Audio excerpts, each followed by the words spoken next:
Muy buenas noches, señoras, caballeros, bienvenidos al Gato al Agua, a esta edición especial 2 de mayo del Gato al Agua. Edición especial porque precisamente en una fecha como hoy, tan llena de resonancias históricas, hemos querido hacer una pausa y mirarnos con perspectiva, que al final es de lo que se trata. Ya sabe usted que los pueblos se cuentan su historia para no olvidar quiénes son, por eso la historia es tan importante. Y esto es así seguramente desde el primer grupo propiamente humano que apareció en la faz de la Tierra. La cultura consiste en eso, en contarte permanentemente quién eres para no olvidarlo. Las fiestas nacionales, las efemérides nacionales sirven para eso. Hay naciones que tienen una fecha fundacional y bueno, les felicitamos por ello. Y hay otras, las naciones históricas, que se llaman las que nos hemos formado en un largo periodo de siglos, que tenemos varias fechas. En el caso de España, además, pues muy vinculadas a la tradición cultural religiosa, como corresponde a un país como España. Tenemos el 25 de julio, que es la fiesta de Santiago, patrón de España. Tenemos el 12 de octubre, la Virgen del Pilar, que es la fiesta nacional por antonomasia, porque además es la fecha del descubrimiento de América, el nacimiento de una cosa distinta que fue la hispanidad. Y luego tenemos una fiesta que solo es religiosa en el alma de quienes murieron ese día en las calles de Madrid, que es el 2 de mayo. Los pueblos se cuentan quiénes son para no olvidar quiénes son, se cuentan su historia para no olvidar su historia, y los pueblos que quieren olvidarse empiezan a arrinconar estas fechas para convertirlas en otras cosas. Hoy el Día de Santiago, aparte de patrón de la caballería, pues es el patrón de una región.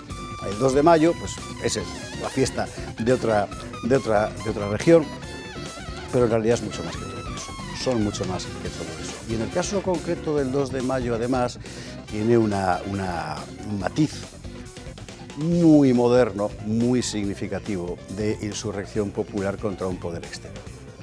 Cuando digo muy moderno, me refiero a que esta vez fue el pueblo el que apareció diciendo: la corona soy yo, la religión soy yo, la patria soy yo, frente a un poder que en realidad no era invasor, que había entrado aquí porque el poder lo quiso.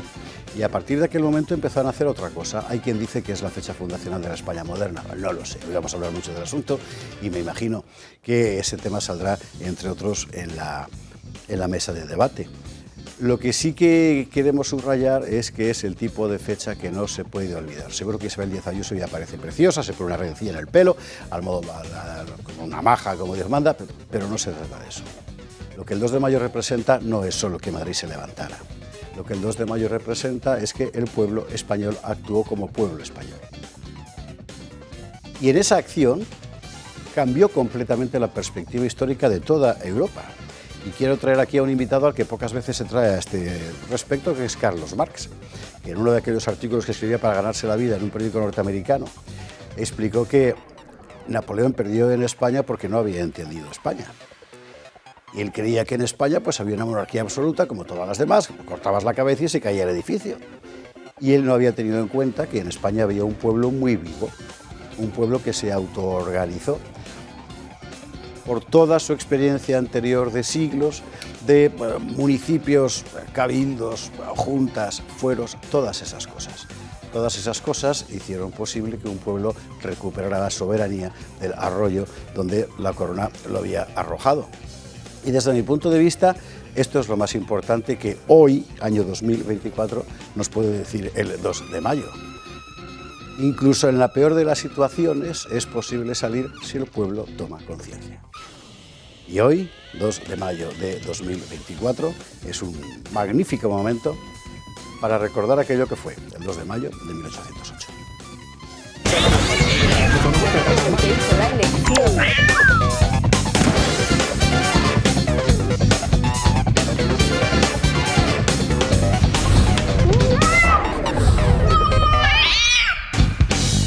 Gato 2 de mayo, gato especial, a nuestras espaldas la carga de los mamelucos de Goya, los mamelucos que no son un insulto, eran unos egipcios, luego ya contaremos eso otro día. Bueno, y nosotros en el menú algunas preguntas fundamentales para entender lo que pasó, una vez más, para contar nuestra historia, para saber quiénes somos. Estos titulares. Bueno, lo primero, ¿cómo pudimos caer tan bajo? O sea, ¿cómo fue posible que de repente todo el país acabara en manos de Napoleón y de su hermano, que era todavía peor? Es muy interesante contar este proceso porque mucho más allá de la atribución de responsabilidades personales a la inepcia o insuficiencia de que sé, de Carlos IV, de Godoy, de Fernando VII, etcétera, hay que tener en cuenta de dónde veníamos. Veníamos directamente del mundo de la Revolución Francesa, que es lo que hizo caerse con estrépito todo el aparato de la corona en España y no solo en España. Y a partir de ahí una sucesión de acontecimientos que terminó efectivamente con España en el barranco, lo contaremos. Contaremos lo que fue pasando después, porque en realidad el 2 de mayo de 1808 empieza en Aranjuez, en un motín en el que hubo que rescatar a Godoy escondido detrás de unas esteras, ¿verdad?, y que dio lugar a una sucesión de acontecimientos generalmente subterráneos que terminaron conduciendo al 2 de mayo y a la hazaña épica del sacrificio en el Parque de Artillería de Monteleón en aquel 2 de mayo en Madrid. Contaremos la crónica de la insurrección popular. Y a partir de ahí apareció algo que antes nunca había aparecido, que era un pueblo en guerra. Tal cual, un pueblo en guerra, lleno de héroes, lleno de heroínas, por cierto, que aparecen a mansalva en estas jornadas de la insurrección del 2 de mayo y en los años posteriores de la guerra de la independencia, y que en cualquier otro país, como suele decirse, y perdón por el topicazo, habrían dado lugar a series sin cuento, porque no sabe usted de televisión, quiero decir, porque hay cada personaje absolutamente descomunal, incluso los y las que murieron esa jornada del 2 de mayo. Y luego, un poco más en perspectiva, la gran pregunta, es decir, ¿eso que se llama la España moderna nació el 2 de mayo? ¿O nació en 1812 con la Constitución? ¿O nació después de la guerra? ¿Cuándo nació? ¿O acaso había nacido antes? Y hablar de la España moderna es tan absurdo como hablar de la España medieval, porque siempre hay un sujeto que es España. Bueno, hablaremos de eso también. Y empezaremos haciéndolo con nuestros contertulios de esta noche, y el primero, un español del otro hemisferio, que diría la gaditana. Don Marcelo Gullo, muy buenas noches, ¿cómo estás? Buenas tardes y muchas gracias por invitarme. Hombre, faltaría más, estando en España, ¿cómo nos vamos a llamar? Además, tú eres un habitual de los programas del Gato cada vez que estás por aquí. Oye, una pregunta antes de empezar. ¿Al otro lado del mar, del 2 de mayo, se sabe algo? No, nada. Se estudia someramente que de un momento determinado desaparece la corona por la farsa de Bayona y de ahí los libros continúan, pero el acontecimiento extraordinario que es esa guerra popular, ¿no es cierto?, de eso no se conoce nada. No tiene noticia nadie. Pues ya sabemos cuál va a ser la próxima conferencia de Marcelo cuando vuelva a Argentina. ¿Qué pasó el 2 de mayo? Marcelo, bienvenido, buenas noches. Gracias. Además de Marcelo, otro buen conocedor, muy buen conocedor de la historia de España y muy particularmente de este episodio porque lo vive. Y lo vive vestido de tal. Don Javier Santa Marta del Pozo, ¿cómo estás? Muy buenas noches. Pues muy buenas. Acabo de venir, ya he visto algunas imágenes y tal, directamente del meollo del centro. Ahí hemos estado ahí en la plaza de Oriente, en todo el centro de Madrid, porque además todavía queda todavía. O sea, porque hoy ha sido lo que es la representación del levantamiento, pero vamos a hacer también este fin de semana lo que fue la liberación de Madrid.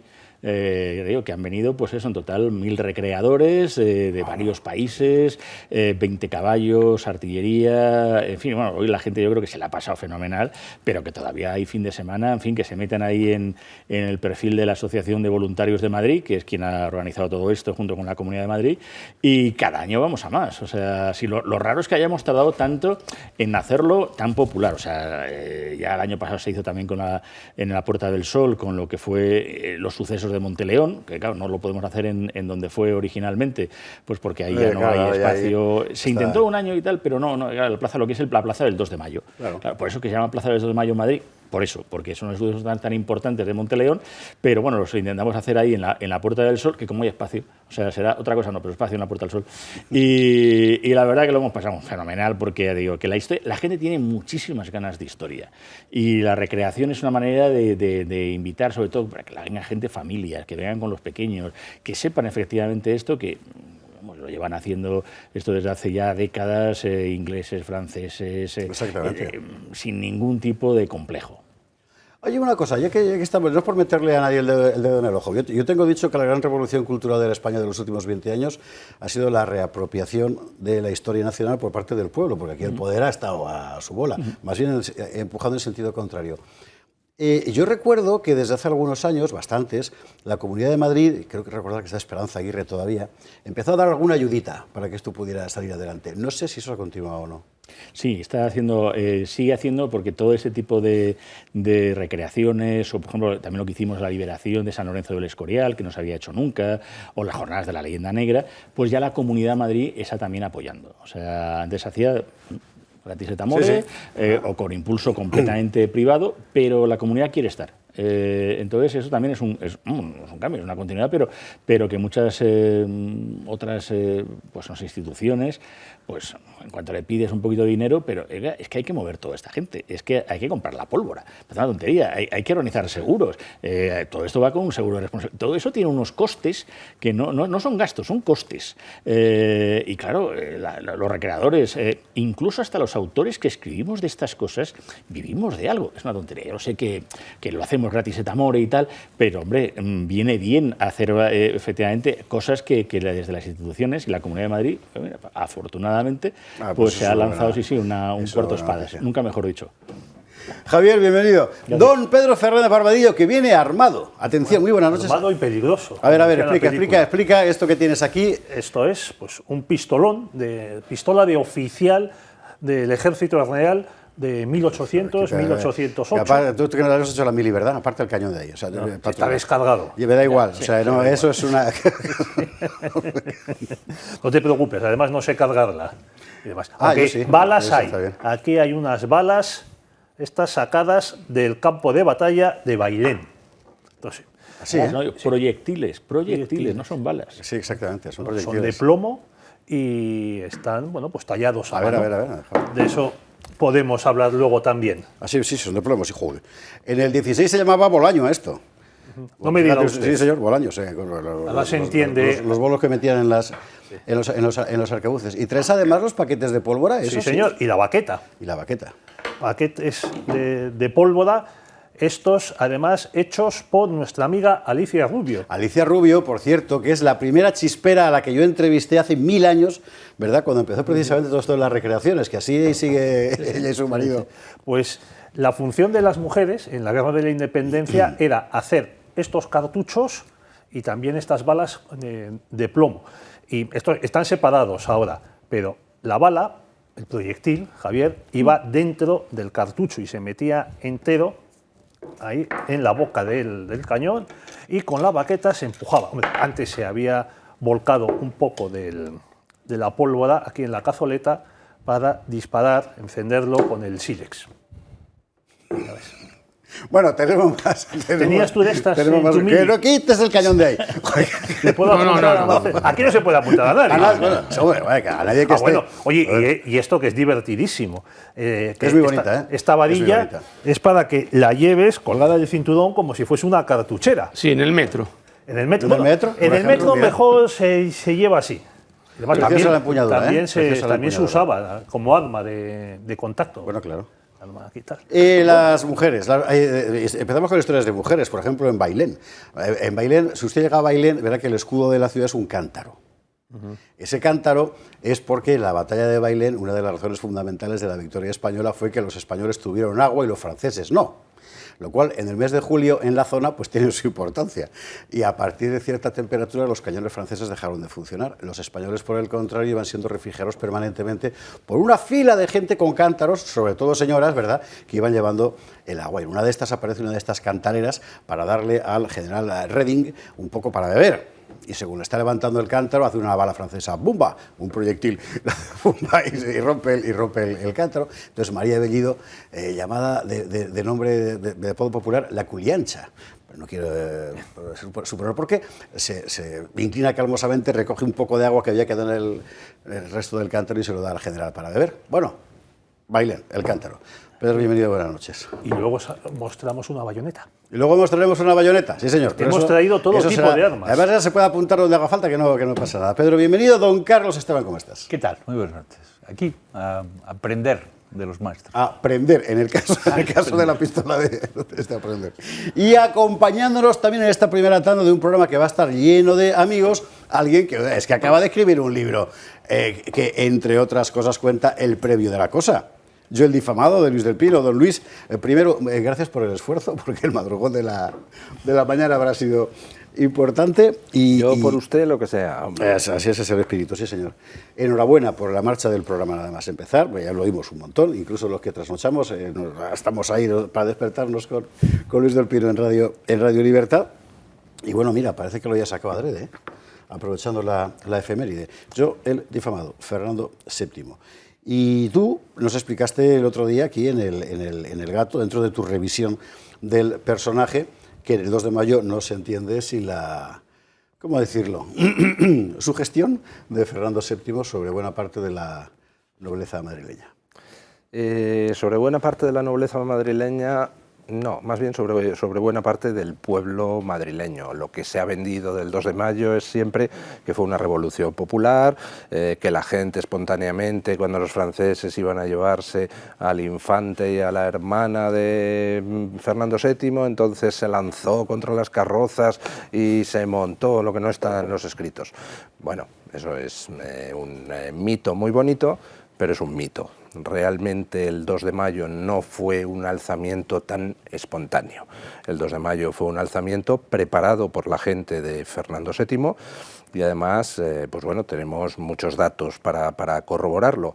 Por ejemplo, hay una carta preciosa que el duque de Híjar manda desde Bayona a su mujer, carta que fue interceptada por Napoleón y cuyo contenido conocemos porque la publicó Meneval, el traductor de Napoleón, en sus historias, en sus memorias, una carta del duque de Híjar del 27 de abril donde ya le avisa a su mujer: lárgate inmediatamente de Madrid porque se prepara una catástrofe.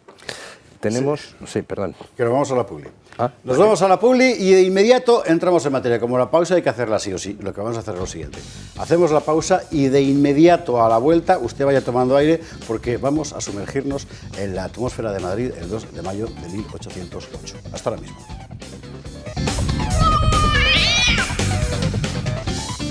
Estamos de vuelta, Gato Especial 2 de mayo. Hemos mostrado antes una pistola de oficial español de la época y ahora tenemos aquí una bayoneta. Bayoneta también, porque cortesía de Pedro Fernández Barbadillo, que guarda ciertos recuerdos de aquel episodio. ¿De dónde he sacado esto? Pues tú, un amigo, excavando en el campo de batalla de Bailén. Excavando en Bailén. Sí. Madre mía. Con un detector de metales. Sí, no, me imagino que sí, ¿no? Entonces, pues encontró esta bayoneta de 3 filos, que claro, cuando fallaban las armas de fuego y cuando se llegaba al cuerpo a cuerpo, pues se solía emplear esto para acabar de hecho, rematar. Se sigue empleando todavía, ¿eh? O sea, la esgrima de fusil es un clásico de la milicia. Y como otra cosa que sirva para algo ya, pero vamos. Y como pueden ver, a ver si nos acerca la cámara, estas hendiduras que tiene la bayoneta también la tenían parecidas unos canalillos, las espadas clásicas griegas y romanas. Pues eso era para que entrase aire en la herida y causara una gangrena gaseosa al pobre desgraciado, que la pinchara, o sea, que lo mataba seguro. Gangrena gaseosa. Ya tenemos un término hoy para ir acumulando en el acervo. Bueno, estábamos hablando con Luis del Pino de la previa de cómo empieza todo. En esta casa, en otra conmemoración semejante de este día, hicimos un vídeo tratando de explicar algunos acontecimientos fundamentales. Lo más bonito de la historia es que de repente aparece una perspectiva nueva que lo puede hacer cambiar todo. Y no estoy mirando a nadie. Pero precisamente por eso vale la pena contar lo que se sabe y qué más podemos saber lo que ya sabemos. Y de momento, una cosa que resulta que poca gente sabía, mire usted por dónde, era esta. España sufría un grave deterioro generalizado a comienzos del siglo XIX. Desde que los Borbones llegaron al poder, la política exterior española ligó su suerte a Francia mediante los 3 pactos de familia que tuvieron lugar a lo largo del siglo. Con el reinado de Carlos IV, la grandeza de España era una mera sombra de lo que fue. Al rey poco le interesaba el gobierno y puso su confianza para dirigir el país en Godoy, desde 1792. Este firmó la Paz de Basilea en 1795, que puso fin a la Guerra de la Convención con la Francia revolucionaria. Al año siguiente, en una clara subordinación ante París, firmó el Tratado de San Ildefonso, que establecía la alianza política y militar de ambas naciones frente a Gran Bretaña. Godoy puso a la Armada a disposición de Francia y fuimos derrotados en la batalla de Trafalgar en 1805.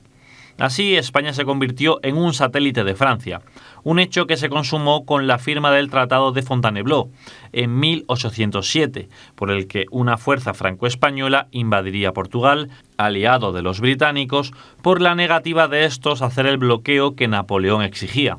Este tratado supuso la ocupación de España de facto por tropas francesas que se acantonaron en las principales urbes. Mientras esto sucedía, tenían lugar las conspiraciones palaciegas. El heredero, Fernando, conspiraba para echar a Godoy.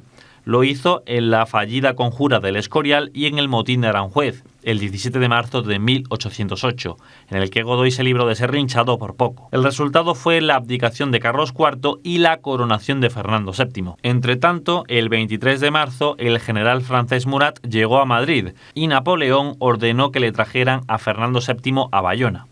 Allí, los días 5 y 6 de mayo, tuvieron lugar las abdicaciones por las que la corona volvió a Carlos IV, que a su vez la entregó a Napoleón, que designó un poco más tarde a su hermano José como rey de España y de las Indias. Bueno, y esto es lo fundamental, y a partir de aquí mucho matiz que hacer, evidentemente.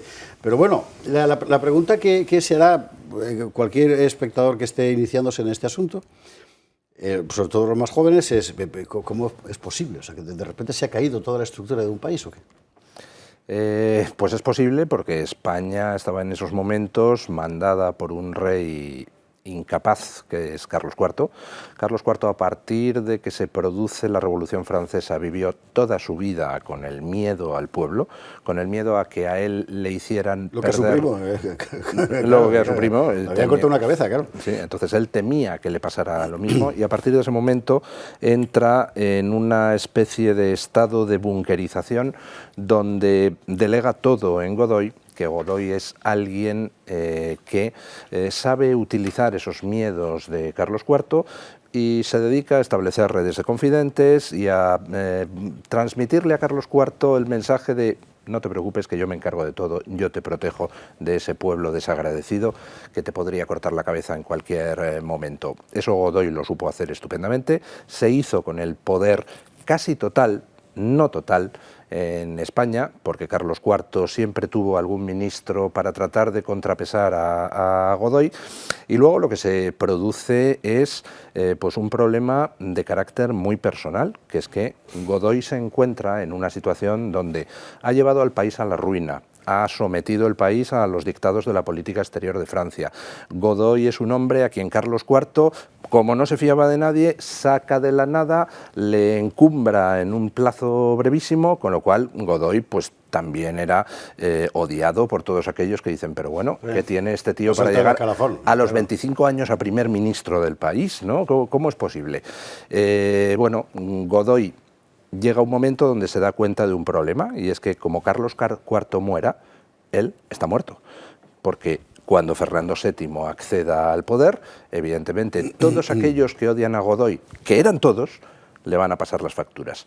Y entonces, a partir de año 1804, Godoy se dedica a negociar con Napoleón a través de un enviado suyo en París, que es una figura clave de aquellos años, que es Eugenio Izquierdo, el espía de Godoy en París. Se dedica a tratar de arrancarle a Napoleón un trato.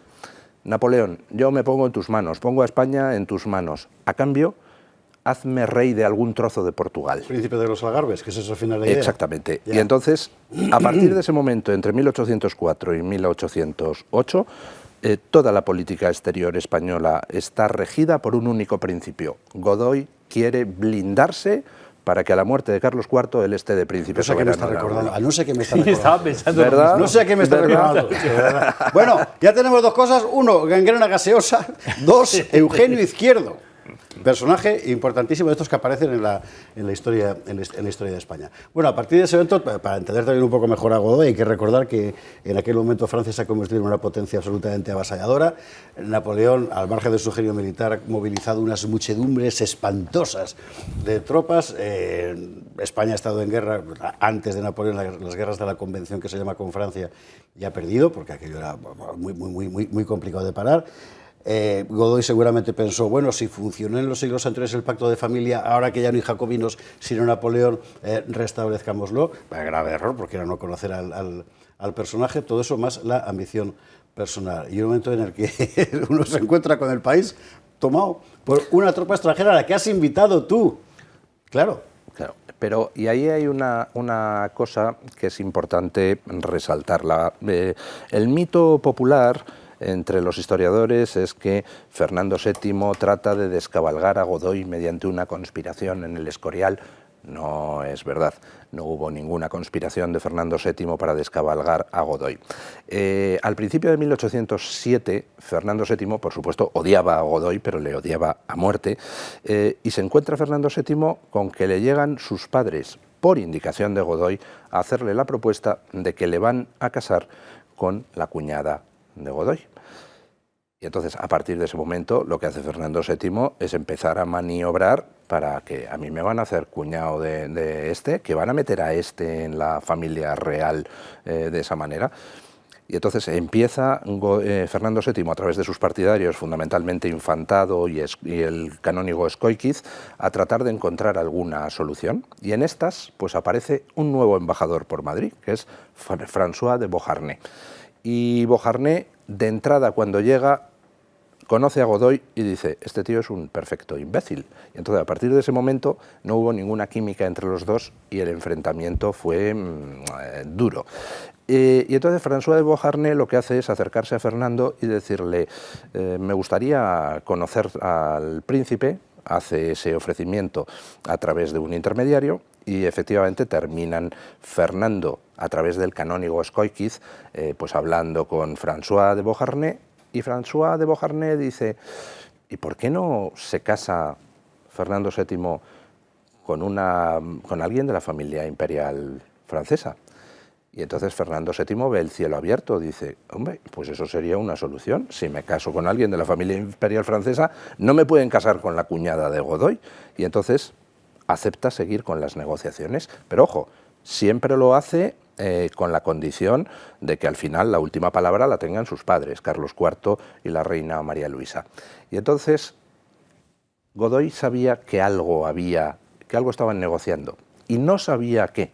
Y entonces Godoy lo que hace es poner en marcha una operación para conseguir que el padre, Carlos IV, registre a su hijo por ver qué se traía con el embajador francés. Godoy sabía por sus confidentes que algo había, pero no sabía el qué, no tenía ni idea de la oferta matrimonial. Y entonces se produce esa conspiración del Escorial, que en realidad es una conspiración que Godoy monta con información falsa contra Fernando VII, con el fin de conseguir una cosa importante, que es, Godoy solo tenía dos salidas: o que le blindara a Napoleón con un tratado regalándole un trono en Portugal, o si no conseguía eso, y en aquel mes de septiembre de 1807 parecía que no lo iba a conseguir, la segunda solución era apartar a Fernando de la sucesión y que entonces, pues si moría Carlos IV, pasaba Carlos a ser rey, que era todavía muy joven, y Godoy podía quedar como regente. Entonces, para tratar de cubrir esa segunda posibilidad, Godoy monta la conspiración del Escorial contra Fernando VII. El Escorial, por alusiones, Santa Marta. Cuando sea el Escorial, Javier Santa Marta. Es que vamos, sí, es verdad. Yo creo que tengo que comentar alguna cosa en el Escorial. O sea, Totalmente. Un mano a mano con Emilio Laparra y tal, que además ha sido biógrafo tanto de Fernando VII como de Godoy. Y que verdaderamente... Es que el Escorial no se puede entender la historia de España sin el Escorial. Absolutamente. Es que yo no sé cómo no lo tenemos más claro. Pero es que, claro, todos esos episodios, lo mismo que también, como lo que pasó en Aranjuez, lo que va a pasar, han estado siempre muy dados sobre lo que es una mitología, Sí. porque luego se tiene que basar un mito que es el mito nacional. Ten en cuenta que hoy 2 de mayo ya las juntas enseguida ya lo quieren convertir en una celebración importantísima de lo que va a suponer, digo, pero como concepto de pueblo, o sea, al margen efectivamente de Fernando VII, como si no hubiera estado todo planeado. O sea, yo creo que nadie ya se cree que efectivamente esto fue alguien que de pronto dice que se nos lo lleva, ¿no? Cuando ya a 1 de mayo ya se llevaban casi 180 ya muertos, o sea, asesinados de franceses y todo el tema. había habido los incidentes en abril ya en Burgos, que realmente es la primera sublevación que se produce. Fernando VII está todo el rato jugando una serie de cartas en un tablero que sabe que es más importante, que Carlos IV no se está dando cuenta ya ni de la misa a la media, pero Fernando VII está intentando ver, claro, esto es la lucha que te encuentras cuando, como le pasó un poco a cuando Duque de Olivares, mutatis mutandis, cuando te encuentras que dices que enfrente es que tengo a Richelieu, anda, que no me podía haber tocado otro, pues no, te ha tocado esto. Aquí que me ha tocado Napoleón. En ese momento dado, el que empezaba a ser eso, el amo de Europa. Claro. Entonces, claro, toda esa situación hace que hayamos olvidado toda esa situación de lo que fue la llamada conjura del Escorial, que, como bien dice don Luis, pues ha estado muy mal estudiada y que trasciende mucho más de lo que es lo tópico, además de alguien que, por cierto, nació en San Lorenzo del Escorial, porque Fernando VII nace en San Lorenzo del Escorial. Sí, señor. Y hay que decir, por cierto, que el día que entrevistamos a Luis del Pino con este libro, Yo el difamado, recibimos varios WhatsApps de vecinos del Escorial diciendo gracias por hacer justicia a un ilustre vecino de esta villa. Vecino, pero en fin. Bueno, hay algún episodio curioso que no es muy conocido. Los vecinos del Escorial, cuando Fernando VII es arrestado por su padre, inicialmente la intención de Godoy es mandar a todos los arrestados en su conjura del Escorial al Alcázar de Segovia. Y tiene que cambiar de opinión y dejarlos a todos en el Escorial porque se produce un intento de motín por el cual los vecinos del contorno rodean el monasterio para impedir que se lleven a Fernando VII del Escorial al Alcázar de Segovia, que ese es un detalle poco conocido. Esto nos va llevando, me alegra que me hagas esta pregunta, como dicen los, porque esto a lo que nos lleva es al sentimiento de profunda comunión, la palabra es esa, que sentía en aquel momento el pueblo respecto a la corona. Porque lo que vamos a ver en Madrid el 2 de mayo es un poco lo mismo. Es decir, es que en España, contra lo que Napoleón pensaba, y en eso tenía razón Carlos Marx, en general el pueblo sentía a la corona como suya. Y el grito de viva el rey y muere el mal gobierno no es ninguna bobada, es decir, la corona es intocable. Así es. Napoleón comete con España un error fundamental y es trasladar las categorías propias de Francia a España. ¿Qué visión tenía Napoleón? Y además se ve en sus cartas, donde llega a decir en un momento determinado, ningún país con muchos frailes, como es el caso de España, es difícil de sujetar, tal. Napoleón tenía la visión de que España era un pueblo atrasado, medievalizante, sometido por un clero oscurantista. La visión de la masonería francesa y el artículo de Masson de Mordillier en la enciclopedia sobre España. Sí. Entonces, con esa visión, que era completamente errónea, lo que Napoleón pensó es, pues si yo quito a los Borbones y pongo a alguien de mi familia, entonces la gente agradecerá verse libre del yugo secular, de la aristocracia corrupta, del clero oscurantista. Y claro, ahí estuvo su error, pero ojo, que fue un error que podía no haber cometido porque hubo consejeros alrededor de Napoleón que le aconsejaron con mucha sensatez. Hay un personaje muy poco conocido que es Claude Tournon, chambelán de Napoleón, a quien Napoleón manda a finales de 1807 a que haga un viaje por España, llegue a la corte, se informe de todo y le haga un informe. Informe que Tournon le entrega el 20 de diciembre y que era un informe perfecto donde le describía qué pasaba con Carlos IV, con la reina, con Godoy, con Fernando VII y le aconseja, vamos a ver, si queremos hacernos con España, le aconseja en uno de los informes que le envía, tenemos dos opciones. O enviamos 300.000 hombres y los tenemos que mantener ahí de continuo para sujetar al pueblo, o dejamos a Fernando VII, le casamos con alguien de la familia real y de esa manera tendremos un aliado fiel.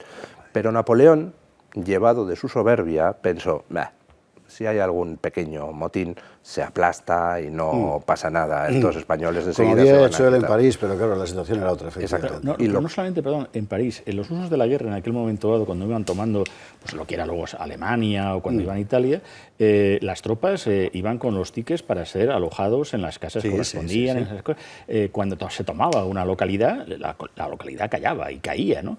Ellos pensaban que podían hacer lo mismo. Esa soberbia les lleva también a que incluso se crean tan venidos a más, como además le pasa al propio Murat, que es también, como decían los catalanes, una masa más. Porque claro, dice, ya no es que el pueblo en un momento dado sienta esa afección hacia su monarca, hacia lo que son sus tradiciones, sino que además viene alguien de fuera a tocarle las narices. O sea, eso cuando iban a otros territorios, ya está. A Italia, ¿no? A Italia mismo, o sea, a la misma Italia. O sea, pero por supuesto, todo lo que era en Alemania, todas esas guerras napoleónicas que vemos, todo eso, nadie decía nada, en Bélgica y tal. Bueno, pues muy bien, pues ha tocado. Claro, llega aquí y en un momento dado, claro, llega la Espoleta, y la Espoleta, movida muy bien, efectivamente, por agentes y tal, porque claro, hay que reorganizar las cosas, sino a ver cómo lo hace, es lo que nadie había previsto. Es que, de hecho, de las poquísimas monarquías que quedan actualmente en el mundo, una de ellas, la sueca, del mariscal. desciende de un mariscal de Napoleón, Bernadotte. Sí, Bernadotte, que tenía tatuado "Mueran los reyes". Bueno, esa es la leyenda. Tiene gracia. Esa es la leyenda, Carlos, que creo que se la inventa, no sé si es Víctor Hugo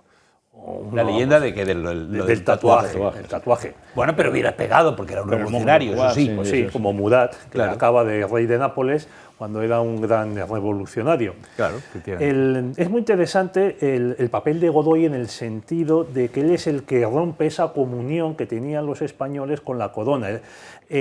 Cuando Carlos IV se entrega a Godoy, es ahí donde el pueblo español dice, no nos gusta ya Carlos ni su mujer, preferimos a Fernando. No, ojo. A ver. El pueblo español realmente nunca, hasta después de las abdicaciones de Bayona, rompió la admiración hacia Carlos IV.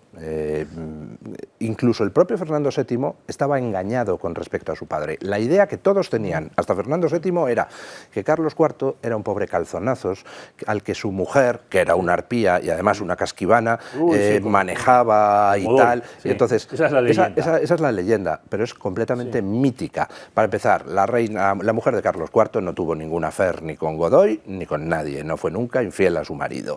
Segundo, Carlos IV no era ningún calzonazos. El malo no era ella, era él. Carlos IV era un señor que a raíz de la Revolución Francesa dice, ¡puf!, aquí alguien me tiene que proteger. Y entonces se pone en manos de Godoy, que sabe aprovechar la jugada. Y a partir de ese momento Carlos IV se dedicaba a irse por la mañana a cazar, volver a comer, volverse a ir a cazar por la tarde, volver, y al volver por la noche decirle a Godoy, ¿qué ha pasado hoy, Manuel? Vale, perfecto, hala, hasta mañana, ¿hay que firmar algo? Sí. Entonces, Carlos IV es un señor que entrega, porque lo entrega él, no Fernando VII, no Godoy, no su mujer. Entrega a Carlos IV la corona a Napoleón. Es el gran traidor que hace que España se sumerja en la guerra de la Carlos independencia. III fallece en 1788 y claro, inmediatamente llega su hijo Carlos IV y al año siguiente se encuentra con la Revolución Francesa. Carlos IV mantiene al principio a los dos grandes ministros de su padre, primero el conde de Florida Blanca y luego el conde de Aranda, que había sido embajador en París precisamente, con la misión de intentar salvar a su primo. Y como van fracasando los dos, primero Florida Blanca y le sustituye con Aranda, entonces Godoy, que claro, como habéis mencionado, pues en 3, 4 o 5 años recibe todo tipo de plácemes, de recompensas, hasta el Toisón de Oro. Y después de la famosa Guerra de las Naranjas, un título sorprendente, que es el de Príncipe de la Paz. Y sí, y además se fue a vivir a Elvas como el hermano de Sánchez. No, pero no se llegó a ir a vivir a Elvas.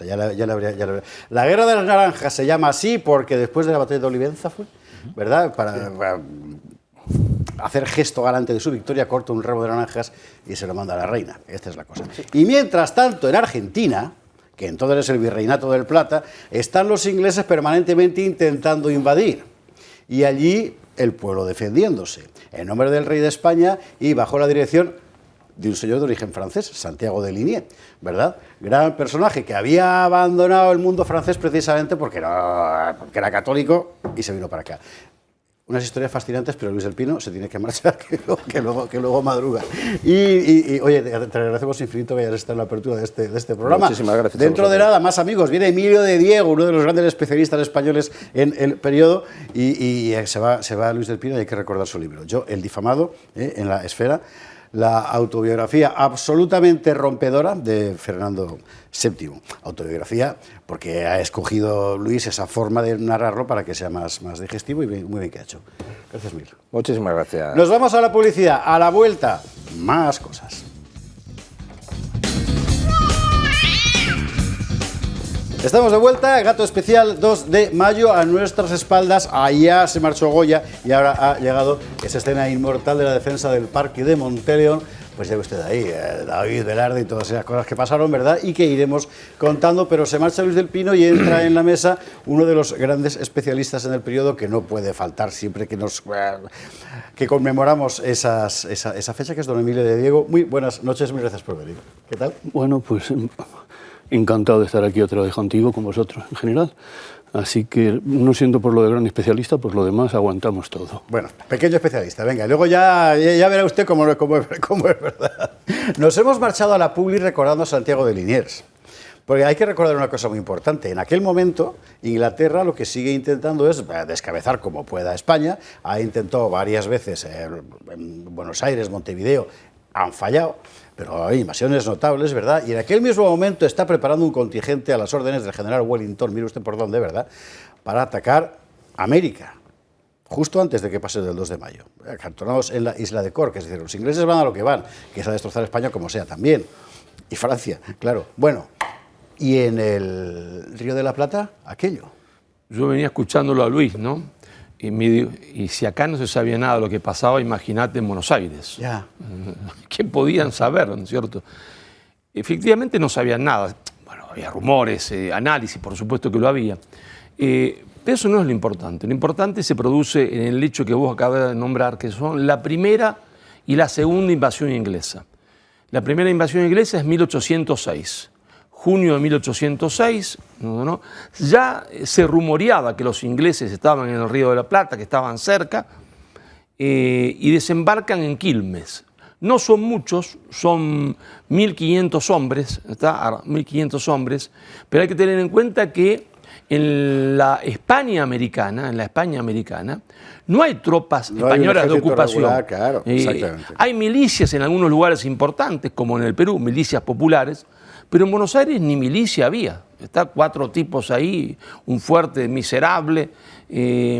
Bueno, Beresford toma Buenos Aires como cuando Cuchillo entra dentro de la mantequilla.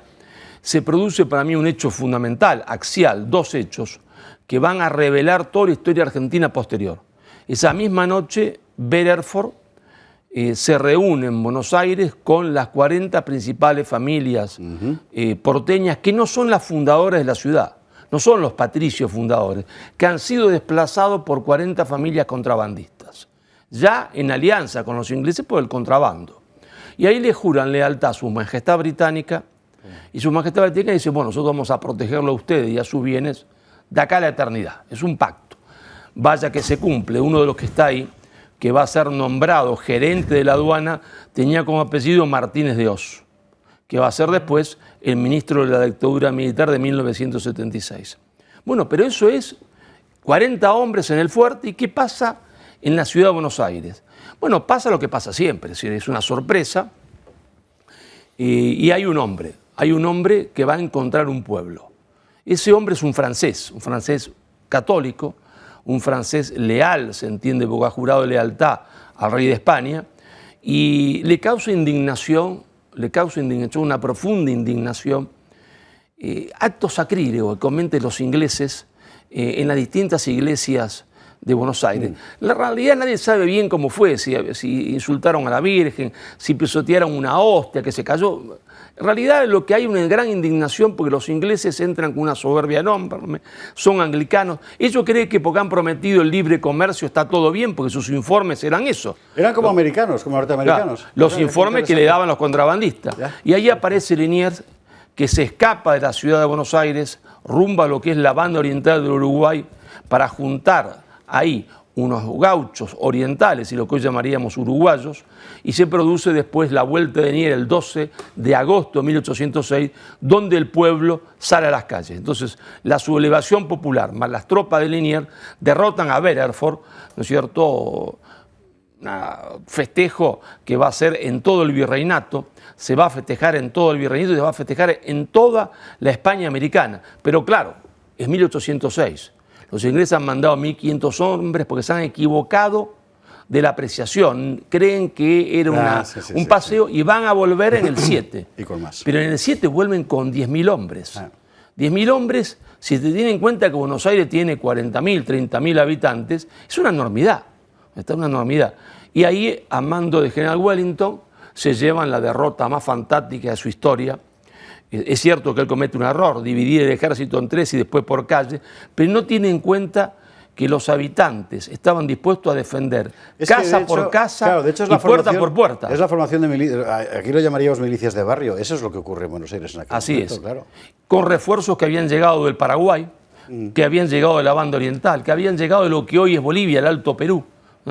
Y ahí los ingleses obtienen una derrota gigantesca, la captura de la bandera, y una cosa fantástica que demuestra la unidad de la España americana. Se va a festejar después esto, con misas y con grandes bailes, en la Ciudad de México, en Lima, en Bogotá, en Santiago. Es decir, toda la América española festeja el triunfo en Buenos Aires.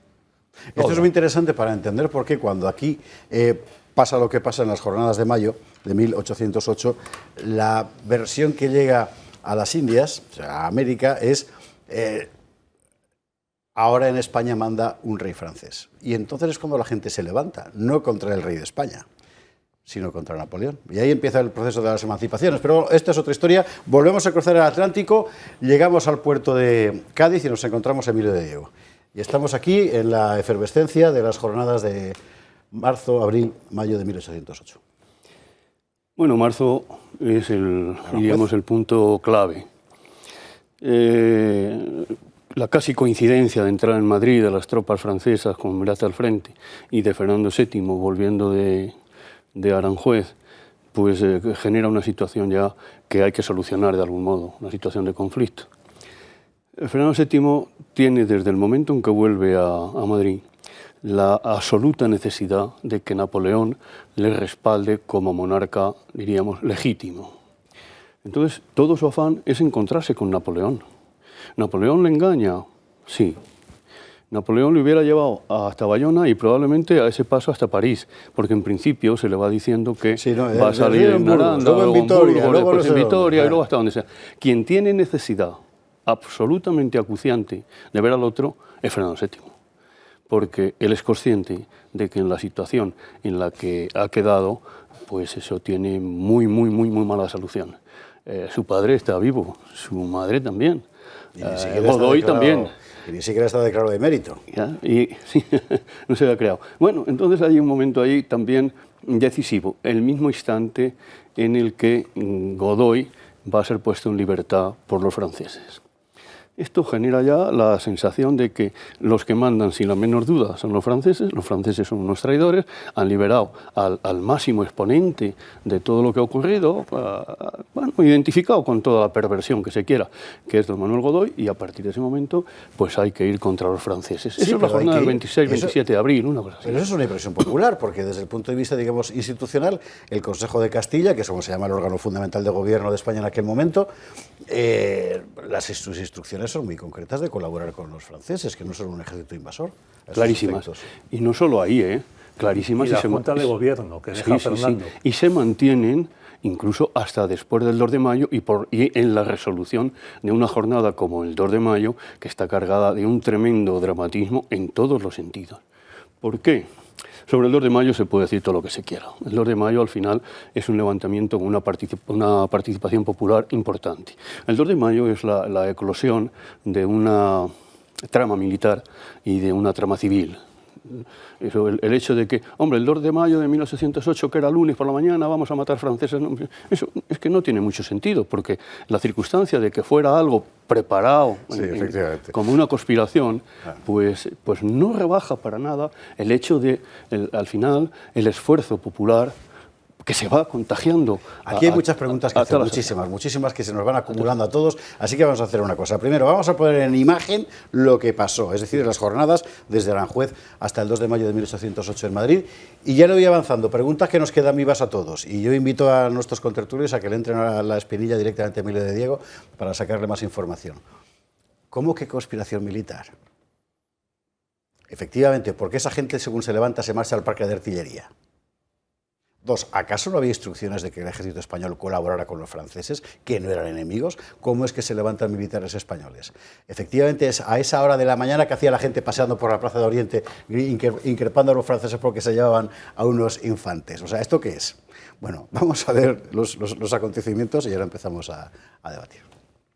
Tras las abdicaciones de Bayona, el general Murat asumió el control de Madrid tras arrebatar a la Junta de Gobierno, instaurada por Fernando VII, sus poderes. Los españoles no tardaron en demostrar que no aceptaban la autoridad francesa. Murat ordenó que 2 hijos de Carlos IV fueran enviados a Francia, pero la Junta se negó hasta recibir orden expresa de Fernando VII. Este mandato llegó el 1 de mayo y la Junta accedió, pero el pueblo no estaba por la labor. Los exteriores del Palacio Real se llenaron de gente.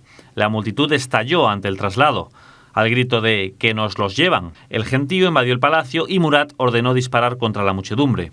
Los madrileños se levantaron contra las tropas napoleónicas en aquel 2 de mayo de 1808. La rebelión se extendió por toda la ciudad. Murat trajo a 30.000 soldados a la capital, 10 veces más que los soldados españoles que había en la urbe. El ejército español se sublevó unas horas después que el pueblo. En el cuartel de artillería de Monteleón, los capitanes Daoiz y Velarde armaron al pueblo y encerraron al destacamento francés. El cuartel y sus líderes cayeron finalmente y causaron alrededor de 1.000 bajas al enemigo. A raíz del levantamiento tuvieron lugar los fusilamientos de civiles del 2 de mayo. En Madrid empezó la Guerra de la Independencia, que se extendió por todo el país conforme llegaron las noticias de lo sucedido. Los españoles combatieron durante 6 años a un coste altísimo. Así, los españoles, abandonados por la corona, tuvieron que organizarse por sí mismos y dotarse de instituciones propias. El pueblo se hizo cargo de su propio destino. Bueno, cuando empiezas a contar los acontecimientos uno detrás de otro, sujeto, verbo, predicado, punto y seguido, etcétera, digamos que todo parece muy lógico y coherente y que tendría que haber sido así. Pero claro, si te detienes en cada punto y seguido es cuando empiezan a aparecer cosas muy interesantes y muchas preguntas que hacer. Yo creo que esto es un poquitín más complicado y a la vez más comprensible. De una simplificación como la que se acaba de presentar se pueden obtener algunas informaciones que funcionan fácil, ¿no? Pero que, bueno, yo creo que se pueden matizar. El primer elemento de conflicto no tiene nada que ver con cuestiones ideológicas. Es simplemente que desde el 21, 22, 23 de marzo hay en Madrid una parte de la guarnición francesa. La otra está rodeando Madrid, está en Aranjuez, está en el Escorial. Es decir, hay una distribución de las tropas pensando en que haya que actuar de alguna manera. Bueno, ¿qué pasa? Pues que coincidimos franceses, españoles, en muchos lugares, incluso en los lugares de divertimento, en una tasca donde un señor se toma una copa de más u otro una copa de menos, o uno se roza a otro, el francés se cree superior. Es decir, es ese deterioro de la convivencia que estalla en conflictos personales de una manera muy repetida. Los franceses empiezan a ser responsables de todo. Y un buen día de abril, que creo que es el 26, pues han herido a algunas personas y ahí matan a un librero, Martín Vidal, y eso tiene una repercusión importante porque eso ya lo dirige el príncipe de Salazán, que es uno de los edecanes de Napoleón aquí. Bueno, la cuestión se va tiñendo de una tensión enorme en los días finales de abril. Pero en paralelo con eso, y desde antes, también desde marzo, no olviden que Godoy ha mandado, entre otros, a enterarse de cómo llegan los franceses hasta Buitrago, pues al mismo Velarde. Y hay un conocimiento de la situación, hay un rechazo de lo que se puede llegar a producir, y estamos en ese esquema. Bueno, así yo creo que se entienden las cosas sin necesidad de más. Bueno, ¿qué pasa a partir de eso? Bueno, a partir de ese momento, los madrileños apuñalan al primer soldado francés que se encuentran solo, al otro, el conflicto. El cura de Carabanchel, pues hace una de mayor dimensión. Que por cierto siempre me he preguntado cómo se llamaba y nunca he conseguido averiguarlo, pero seguro que en algún lado está. Sí, es que el primer muerto importante de la Guerra de la Independencia es un soldado francés que va andando por Carabanchel y aparece un cura con un trabuco, rumba, y le pegan en el pecho. Es porque estos soldados franceses han abusado de una pariente, no sé el grado exacto, si es hermana o es un grado familiar, del cura. Y el cura entonces pasa a la acción. Lo cual legitima doblemente el trabucazo. Monseñor Argüello, eso eran curas. Y no lo de... Bueno, y esta es la cuestión en la que vamos a desembocar a primeros de mayo, al día 2, pero con una conspiración militar. Hay dos partes ahí en el ejército español claramente, una que no está en esa conspiración para nada, encabezada si se quiere, aunque está informado por el general Negrete, que es el gobernador militar de Madrid, por la parte española, es la máxima autoridad militar que va a presidir luego el Tribunal de Represión de la tarde-noche del 2 de mayo, las sentencias, la dicta del tribunal que preside Negrete. y que ha advertido a los militares españoles que no conviene levantarse porque van a ser aplastados. No hay ninguna posibilidad, por tanto. Pero hay ese otro sector que entiende por eso había llegado a general. Que les clásico. Creen que están en la necesidad de defender la imagen de su país, el honor de su rey, etcétera. Y aquí es donde empieza, por así decir, la conspiración. Una conspiración David, sobre todo Velarde, de artilleros. Hay más, pero sobre todo artilleros. David, Velarde, Córdoba. Y luego gente de infantería y gente de otras unidades, Goicoechea, pues el propio Ruiz, etcétera, que se van a ir incorporando hasta presentarse, muchos de ellos, en el Parque de Monteleón. Otros ni llegan, ni están, ni se les espera, porque como en toda conspiración, llegado el momento de dar un paso adelante, y más tal y como se están poniendo las cosas, no se da. Javier Santamarta, mientras tanto, está en Arco de Cuchilleros, con 4 majos allí, acaba de salir de una noche de farra el domingo, ¿verdad? Y estáis allá a las 7 de la mañana, 7:30, apurando los últimos chatos de vino, faca, el gorrito de ese Montero, y ¿qué está pasando? Pues que se empieza a escuchar que algo está ocurriendo por la Plaza de Oriente, que es donde empieza, y además hay una placa que lo recuerda, cuando van a ocurrir esos acontecimientos, que es verdad, que ya se venían larvando, muy bien se está explicando. No era una cosa que viniera solamente ya diciendo, no, de un día a la mañana, no. Y es curiosamente la Plaza de Oriente. No se llamaba así entonces. No se llamaba así, entre otras cosas porque tampoco es Palacio de Oriente, eso sí que es mucho peor, o sea, llamarle Palacio de Oriente al Palacio Real. La Plaza de Oriente es porque está en la zona de los Reyes Magos de Oriente, efectivamente. No, claro, porque además está en Occidente. Pero lo que pasa es que está la plaza al lado oriental, a la fachada oriental del palacio. Y esa fachada, que es una de las que va a hacer luego José I, o sea, el hermano de Napoleón, Pepe Plazuelas, como la de Santa Ana y muchas otras conocidas, claro, todo eso estaba todavía lleno de conventos, de otra serie de edificios, y uno de los conventos, uno de los monjes que está ahí es uno de los que está viendo en primera fila lo que está ocurriendo, y lo que está viendo aparte es no solamente lo que esa reacción del pueblo, con Blas y tal ahí diciendo que se nos los llevan y tal, sino ya cómo es la represión inmediata, o sea, porque se empiezan. Entonces él es uno que se va corriendo precisamente a uno de todavía de los mentideros que hay como tú dices, en lo que hoy se conoce como la escalinata de piedra, en lo que conocemos como el Arco de Cuchilleros, donde se encuentra uno de los últimos púlpitos civiles que hay en toda España, que todavía existe ahí, al principio en la Plaza Mayor, o sea, cuando uno llega ahí, pues nadie se fija que hay un pequeño púlpito, que claro, como las escaleras hacen gradas, es un sitio muy bueno para ahí hablar y hablar hablar al pueblo, porque ahí pues estaba mirando hacia Botín, donde por cierto estuvo ahí trabajando no sé si hay de pinchos de la platos un tal Goya, que parece que también tuvo algo que luego que hablar con el tiempo y tal, y desde ahí es donde se empieza a hablar a los madrileños para dar una reacción. Claro, luego la reacción, que luego la que se va a producir en Sol es la más conocida, y luego con Monteleón es por dos cosas. Una, por el Parque de Artillería, en donde, por cierto, David y Velarde primero discuten. O sea, tienen entre ellos también una discusión de cómo vamos a llevar a cabo, y sobre todo el de armas al pueblo. Pero por otro proyecto curioso que se había empezado con Godoy, era el Museo del Ejército. El Museo del Ejército va a estar muy cerca de lo que hoy conocemos como la zona del 2 de mayo, y el pueblo dice, ¿dónde hay armas? En el Museo del Ejército. En el Museo del Ejército. Fueron a por picas, fueron a por alabardas. O sea, fueron incluso a por lo que había, desgraciadamente, todas aquellas banderas luego de los tercios, con la represión que luego posterior, Murat las va a utilizar de gualdrapas de los caballos. Y por eso muchas de las cosas y tal, y claro, van a hacer un saqueo tremendo, ¿no? Como la represión. Pero los madrileños saben muy bien dónde hay armas y dónde armarse, porque aparte de la faca y todo el tema. Y con una reacción además también, y en el cuadro de Sorolla que tenemos ahí se ve también reflejado, son las mujeres.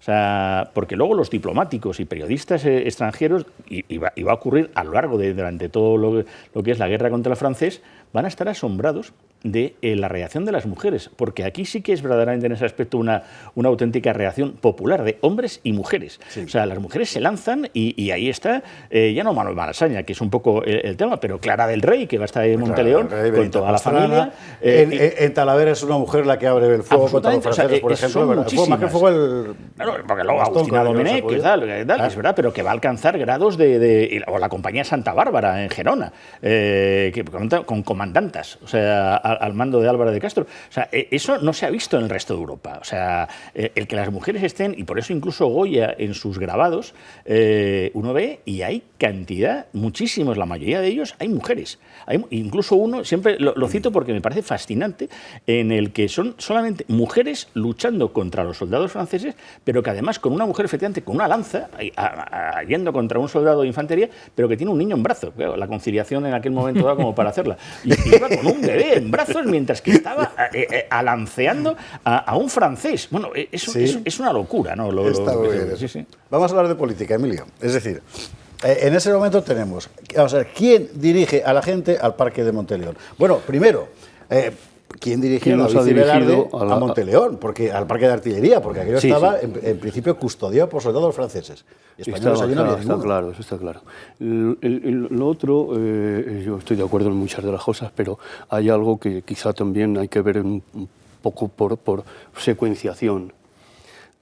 A la Plaza de Oriente, llámese de Oriente, allí acude una gente que viene en gran mayoría de los pueblos de alrededor de Madrid. Y vienen de las casas, bueno, no digamos de alta nobleza, pero sí de alguna relación con una nobleza de española. Y sí vienen en relación con alguno de los grandes organizadores de la época, diríamos, de bochinches de esta naturaleza, que es el hombre mismo que ha organizado lo de Aranjuez, el tío Pedro.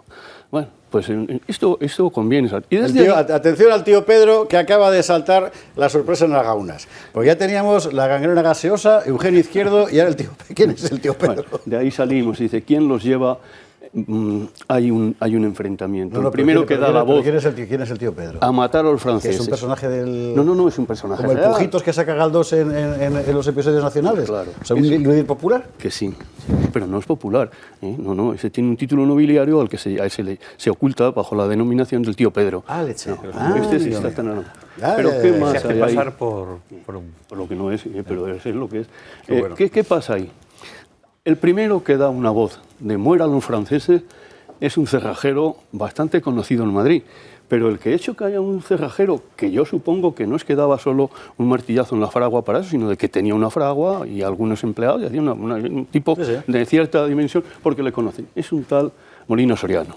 Dice, muerte a los franceses. Y tiene cierta eficacia, porque de inmediato hay quien dispara contra un soldado francés y lo mata. El primer muerto no es un español. Entran algunos españoles dentro de Palacio para tratar de impedir, como sea, que se saque de allí al infante don Antonio y al infante Ariel. Es que sale Antonio, el infante Antonio, el presidente de la Junta de Gobierno, sale a un balcón para calmar a los españoles. Bueno, pero no ha tenido mucho éxito en ese intento. Entonces sí que mirad, que sigue todo eso desde el Palacio de Godoy, que fue... Perdón, Emilio, es que el Palacio de Godoy, para que se sitúen nuestros espectadores, es ahora el Centro de Estudios Políticos. O sea, es un chaflán. Seguro que se ha situado todo el mundo, macho. Es el chaflán que está entre el Senado y la calle de se ve lo que está pasando en el momento entonces. Desde por eso allí dirige Murat y no por casualidad. Bueno, ¿qué pasa? La respuesta francesa es importante porque incluso aparecen con alguna pieza de artillería que ya pasa a mayores. Entonces, los españoles, valientes y defendiéndose, y como quiera, suben por la Cuesta Santo Domingo, por las calles que van a parar ahí, y suben un poco más hacia el interior de la ciudad. Y de la ciudad acaban, bastantes de ellos, en la Puerta del Sol. En la Puerta del Sol tiene lugar otro episodio absolutamente emblemático. Y de ahí vamos avanzando hasta llegar al Parque de Monteleón. Pero los militares van al Parque de Monteleón sobre todo por el cuartel del Principal y el cuartel de voluntarios del Estado, que es donde el coronel Navarro Falcón no se opone a que salgan algunos, estaba comprometido, pero él tampoco da un paso al frente. Y de ahí sale una compañía que se le une a Velarde. Es una compañía de infantería que manda el capitán Goicoechea y que tiene 2 tenientes, y uno de ellos es Ruiz. Bueno, con eso vamos al parque.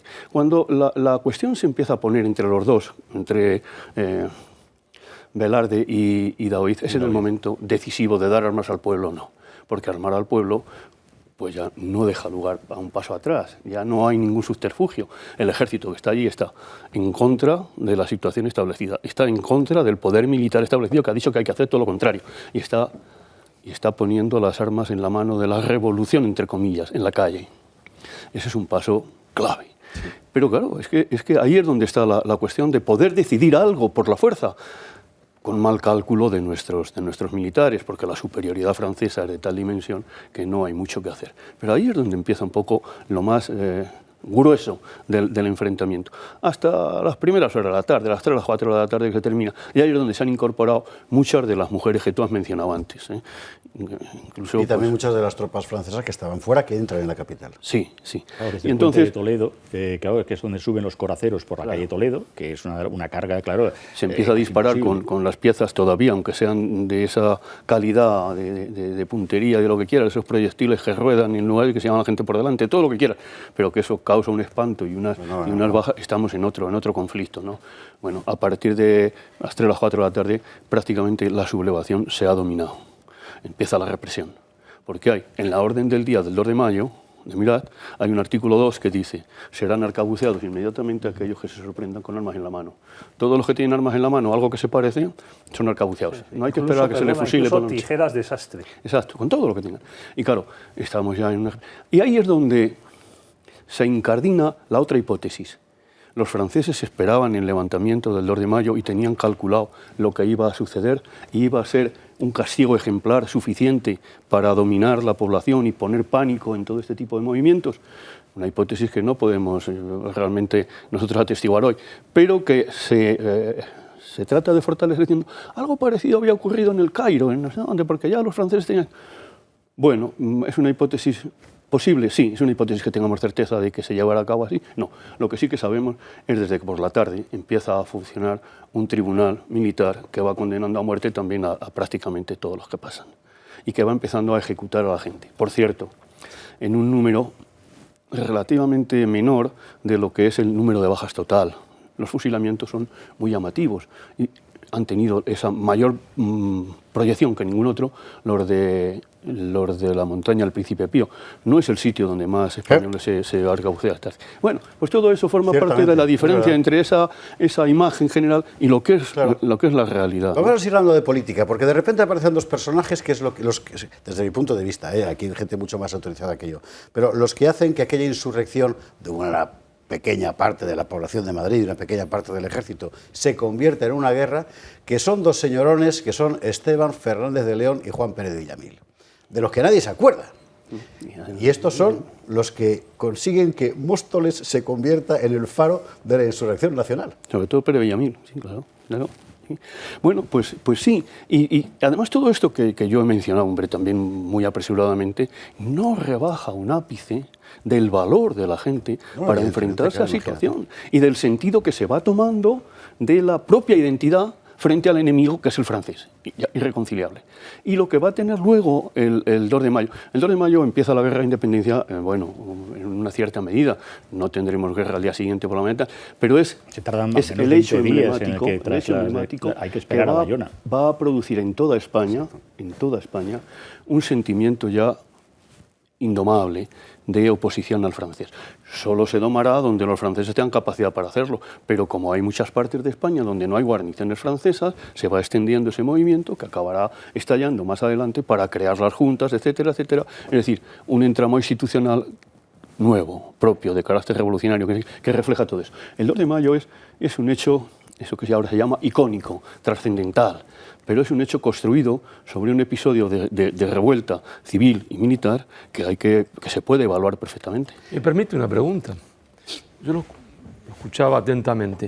Es decir, la mayoría del ejército no está por sublevarse. En ese momento no. No. ¿Y cuál es la actitud de la nobleza? La nobleza, en gran parte, sí estaría dispuesta a sumarse a algún movimiento. Más adelante, cuando vean que la situación es más grave, si no hacen algo y que lo que se está haciendo tiene visos de poder salir adelante, será más decidida. En un primer momento no, porque a Bayona van también todos los que son. Y allí están todos los que son y los que están. Y está, por ejemplo, pues fíjese usted, pequeña nobleza, infantado a la cabeza, lo que usted quiera. Y van a aceptar la Constitución de Bayona. Bien, es verdad que allí les queda más o menos poco que hacer.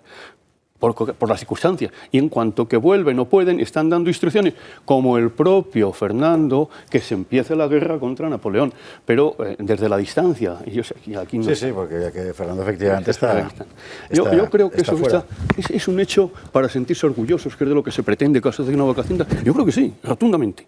Ahora, es un hecho tan simple, tan sencillo, como que una mañana nos levantamos en armas contra el francés al que vamos a doblegar. No, es un tema mucho más complicado. Eso es lo que tiene de bonito precisamente la historia. Yo sigo en mis 13 y vuelvo a lo mío, porque me parece creo que es un asunto que la mayor parte de la gente desconoce y es absolutamente fundamental, que es esa elaboración del bando de Móstoles por parte de estos dos personajes que son dos señorones del antiguo régimen. Sí. Uno de ellos ve en Madrid lo que está pasando y se marcha a Móstoles, donde tenía posesiones el otro.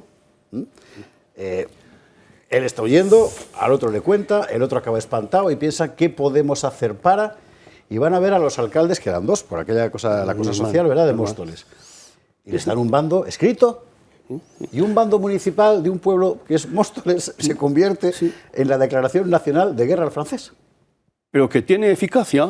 ¿Por mucha? Por eso que yo estoy diciendo, porque sí que ya hay un sentimiento latente contra el francés y que necesita una espoleta que lo dispare. Y ese es el bando de Móstoles, que se distribuye con una eficacia tremenda. Eso llega hasta algún pueblo de Huelva, que se han recogido ejemplares en pocos días. O sea, por toda España se sabe muy pronto que hay que combatir al francés. Esa es la eficacia. Pero imagínate ahora, por desgracia, si llegara un bando a cada ayuntamiento de España que dijera que había que hacer algún movimiento contra alguna cosa, me temo que las cosas no iban a ir por ahí. Había otra cuestión. Y no digo ni para bueno ni para mal, digo que no iban a ir por ahí. Vamos a irnos a la publicidad ya y despedimos a Emilio de Diego. Cuando aquellos alcaldes hacen el bando, no lo suben a la red, evidentemente, claro.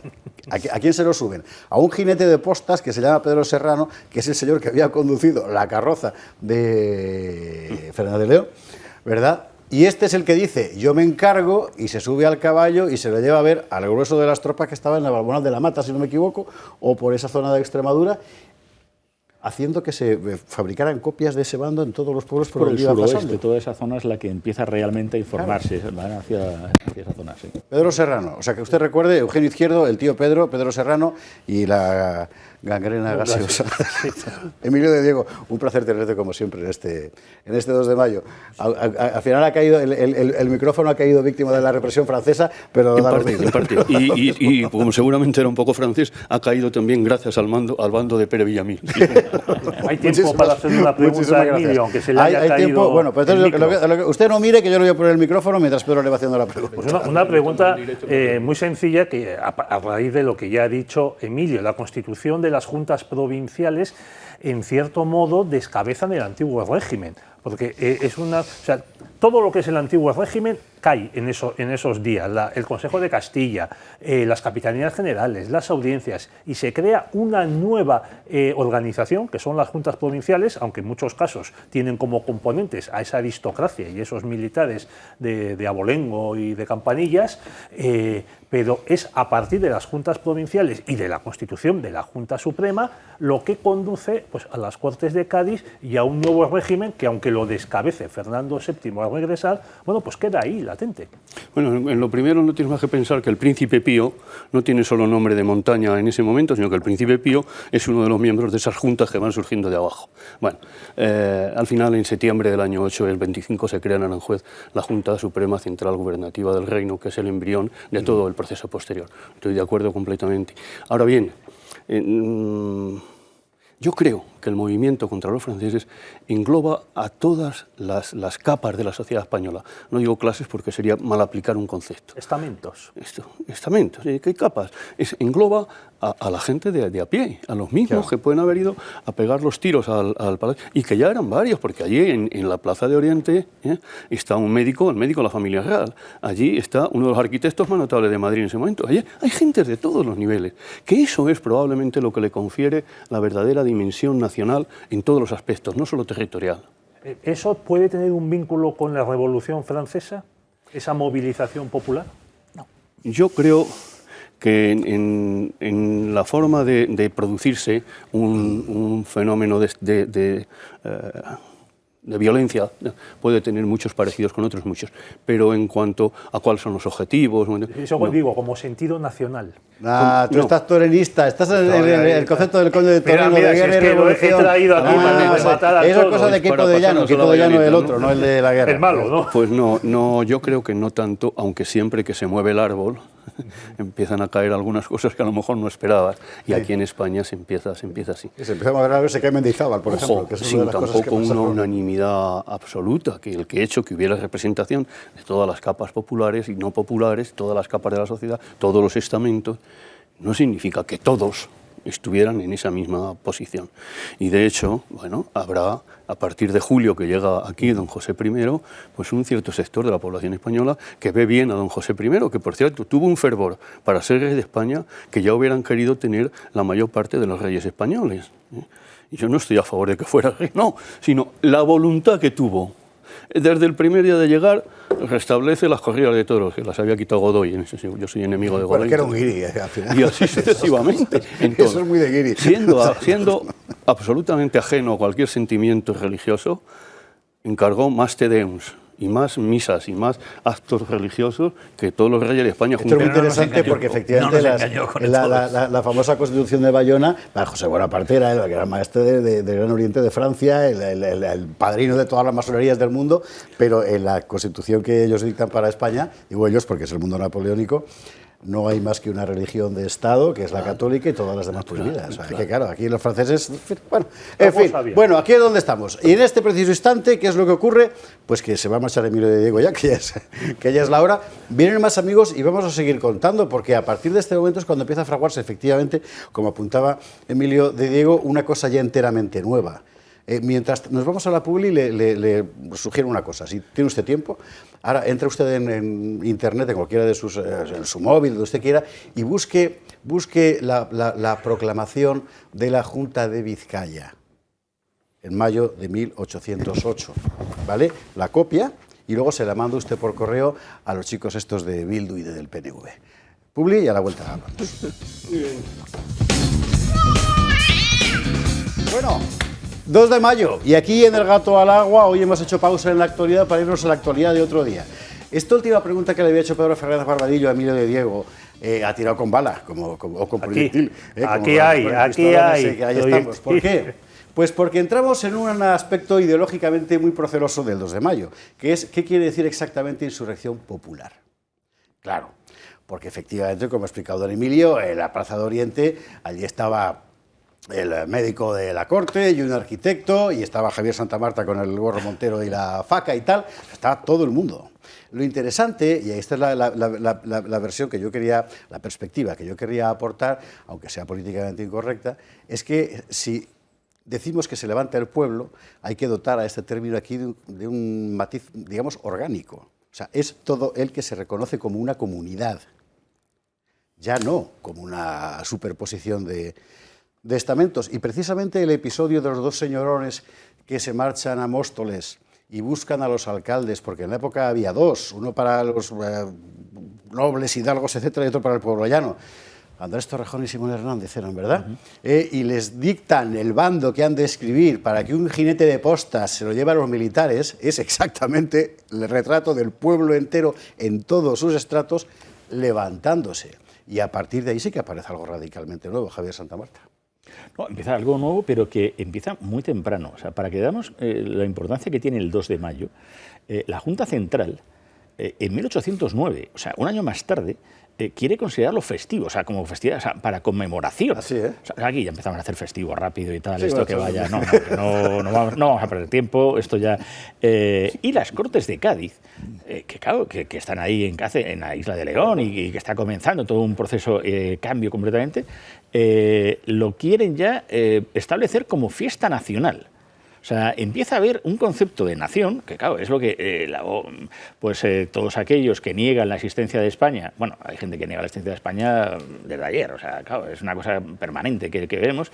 Claro, en el constructo, lo siento por la palabra, lo he dicho, de lo que tiene que ser entender por España, es un proceso donde está cosas como la Reconquista, de las que habla gente rarísima como Iván Vélez, con esos libros que se dedica ahí a hablar de conceptos ya completamente caducos. Era ironía, por Dios. O sea, libro recomendable. Pero que todo esto tiene una razón de ser para convertirse en cada momento dado en lo que se podemos entender de lo que es un país, un Estado, una nación.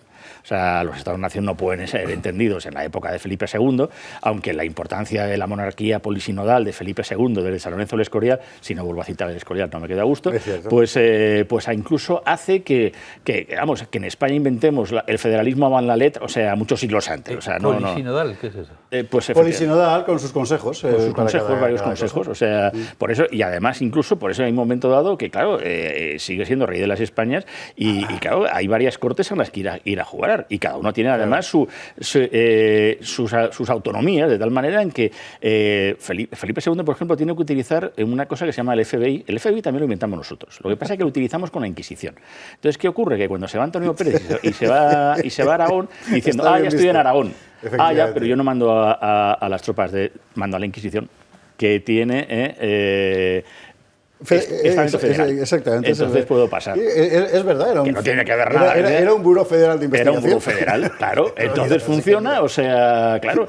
Y es que la Inquisición también es otra mal conocida. Menos mal que hay gente como Iván Vélez, que es que, oye, no hace más que escribir libros buenos como Torquemada, pero que es verdad que ahí... Estos se han puesto de acuerdo antes para sí, los libros de Él dice Santa Marta. O sea, ¿Cómo decías que se llama este señor? O sea, pero es que la historia de España es tan compleja y tan interesante precisamente por eso, porque España está existiendo permanentemente y sobreexistiendo sobre sí misma. Esta frase sí que me la quedo. España está existiendo permanentemente, es verdad. Claro. Desde San Isidro de Sevilla y a España. Es pero verdad, ellos, está existiendo permanentemente. Pero ahí lo que se quiere jugar más bien es a lo contrario desde otro punto de vista.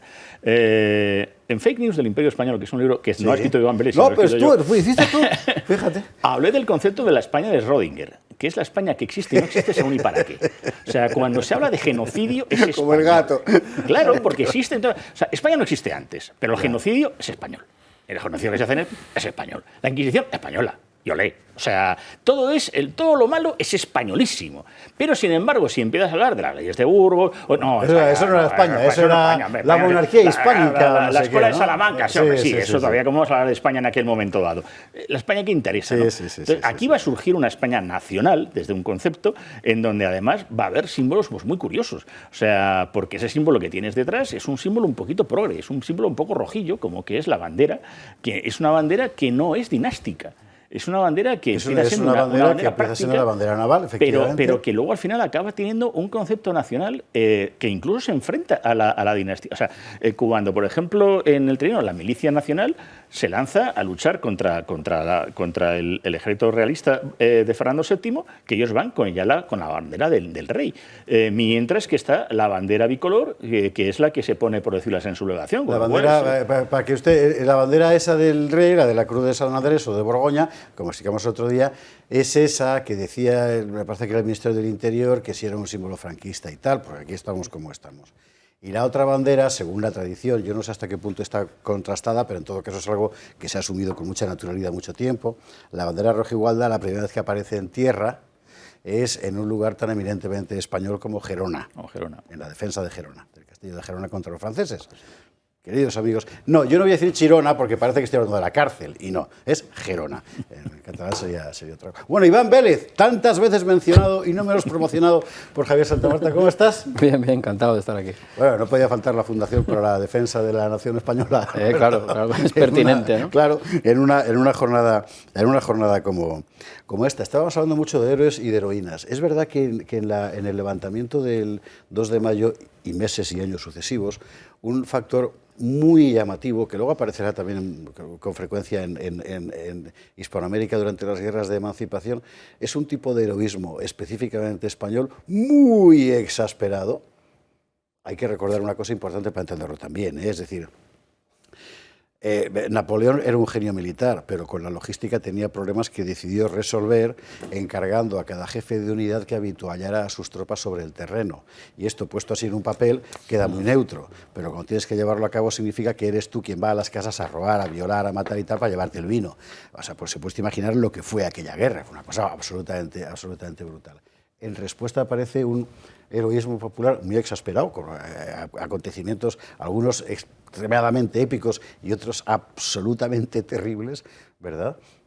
Y que en cierto modo va a marcar a partir de ese momento, me da a mí la impresión, un poco la imagen que el español se hace de sí mismo, ¿no? Sí, yo creo que lo que posteriormente se llamó el flamenquismo, de algún modo tiene que ver con este estereotipo del español que se levanta y que es muy apasionado y muy vehemente, ¿no?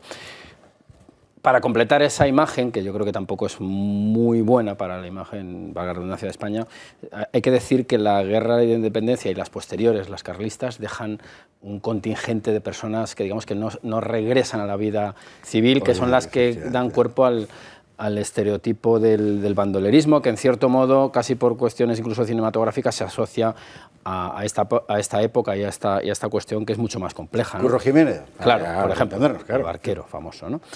Es que está de Cantillana, el barquero de Cantillana es el personaje real en el que se inspira la serie famosa, ¿no?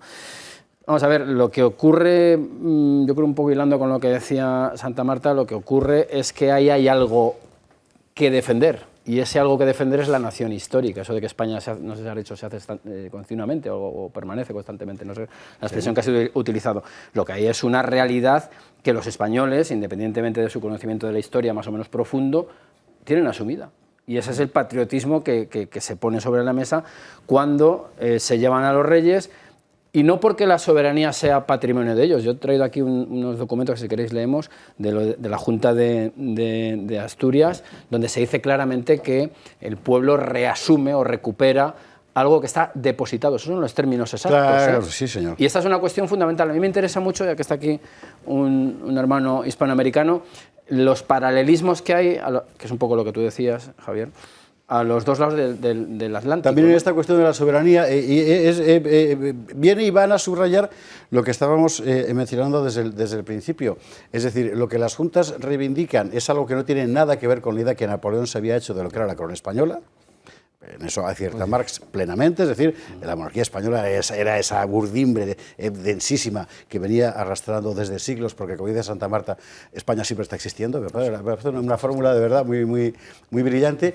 Y lo que antes contábamos, cuando hemos puesto el ejemplo de Liniers, los levantamientos en América no son levantamientos contra España, son levantamientos precisamente en defensa de una soberanía que consideran que ha sido robada. Sí, así en es. Todas las juntas que se forman en las distintas ciudades, en un comienzo, después los ingleses van a poner su mano, se dice y se razona en los términos que el poder viene de Dios, Dios se lo da al pueblo, el pueblo al rey, y si el rey no está, el poder vuelve al pueblo, que es lo que se había enseñado en todas las universidades españolas, fundamentalmente en la época de los que estaban los jesuitas. El argumento, hay que leer el argumento de Castelli, que Castelli posiblemente ya estuviese influenciado por los ingleses, no importa. Castelli es el canalla que mata a Liniers, ¿no? Castelli es, digamos, un agente británico, pero más allá de eso, el argumento que él utiliza para decir, formar la Junta es un argumento de que hay que reasumir el poder en nombre del rey porque el rey no está. Bueno, que es el argumento de la escuela de Salamanca, el argumento de Mariana, de Victoria, de toda la tradición española. Sí, porque los americanos no aceptan el nuevo rey francés. No, claro. No, pero que lo que estamos diciendo, un poco por completar lo que yo quería exponer, es que, y hace ya un montón de años lo estoy analizando en el caso de Quito y Guayaquil, porque estas juntas son urbanas, esto es importante decirlo. Y claro, el criollo es el que vive en la urbe hispanoamericana en ese momento y por lo tanto tiene de algún modo una educación similar, por la vía incluso jesuítica en muchos casos, al español peninsular. Españoles americanos, españoles peninsulares. Es muy interesante cotejar, incluso también lo que decía Esparza hace un rato, de la vasca en este caso, cotejar los textos, son muy parecidos. ¿Por qué? Porque responden a ese patrón que utilizando la expresión latina del pactum translationis, bueno, pues es eso, la soberanía viene de Dios al pueblo, es la entrega, por eso hablan aquí de reasumir la soberanía en este texto que podríamos leer, ¿no? Y que está claro que ese es el mecanismo que acciona legalmente o legitima este tipo de levantamientos, sin perjuicio de que luego haya intereses espurios, como ocurre en Hispanoamérica con la depredación británica y otros aspectos menos prístinos, menos brillantes, pero el mecanismo es ese, está claro. Y es porque existe una nación histórica. Un aspecto importante, o sea, la bandera argentina, hemos visto varias veces la imagen de Fernando VII con una banda que parece la bandera de Argentina, sí. Que además es precisamente, claro, el color de los Borbón, pero al mismo tiempo que es la gran orden de Isabel la Católica, que tiene importancia. Claro, cuando la Junta Central, en la Asociación de Mayo, en fin, nos lo puede contar mucho mejor don Marcelo, se produce sobre Fernando VII. Claro, ha caído la Junta Central, o sea, la capital ha caído, pero Argentina, o sea, se siente heredera, y se siente heredera, y Belgrano reparte las escarapelas y tal, con esos colores que curiosamente, les digo, no son revolucionarios, sino precisamente son de continuidad del virreinato de La Plata. Lo mismo ocurre en México, además, en México todavía con más chili, como corresponde. Con más chile. Respecto a Castelli, que sepa usted que murió de cáncer de lengua. Era un gran orador, mire usted por dónde, pero parece que fue con un puro, ¿no? Que se quemó, que lo cogió al revés, le quedó tales quemaduras que al final aquello terminó con su vida. No merecía otra cosa. El fusilamiento de Liniers fue una... Bueno, el fusilamiento de Liniers está instigado también, ¿no es cierto?, por Inglaterra. Es decir, bueno, Inglaterra todo, no puede perdonarle a Liniers haber sido derrotada. Es fantástico porque cuando lo capturan a Liniers, los que lo capturan muchos han sido soldados de él. Entonces la orden es fusilarlo de forma inmediata y no lo fusilan. Lo quieren llevar a Buenos Aires porque nadie quiere fusilarlo. Entonces van avanzando de Córdoba hacia Buenos Aires en lo que es el Rincón de los Papagayos. Que he ido con un amigo común nuestro, con Patricio Alonso, a ver el lugar. Claro, llega la orden, pero ¿quién lo va a fusilar a Liniers? ¿Quién se atreve a levantar la mano a un fusil contra él? No hay un solo soldado. Y entonces tienen que mandar de Buenos Aires un pelotón de soldados británicos. Y lo que lo fusilan es un pelotón de soldados británicos.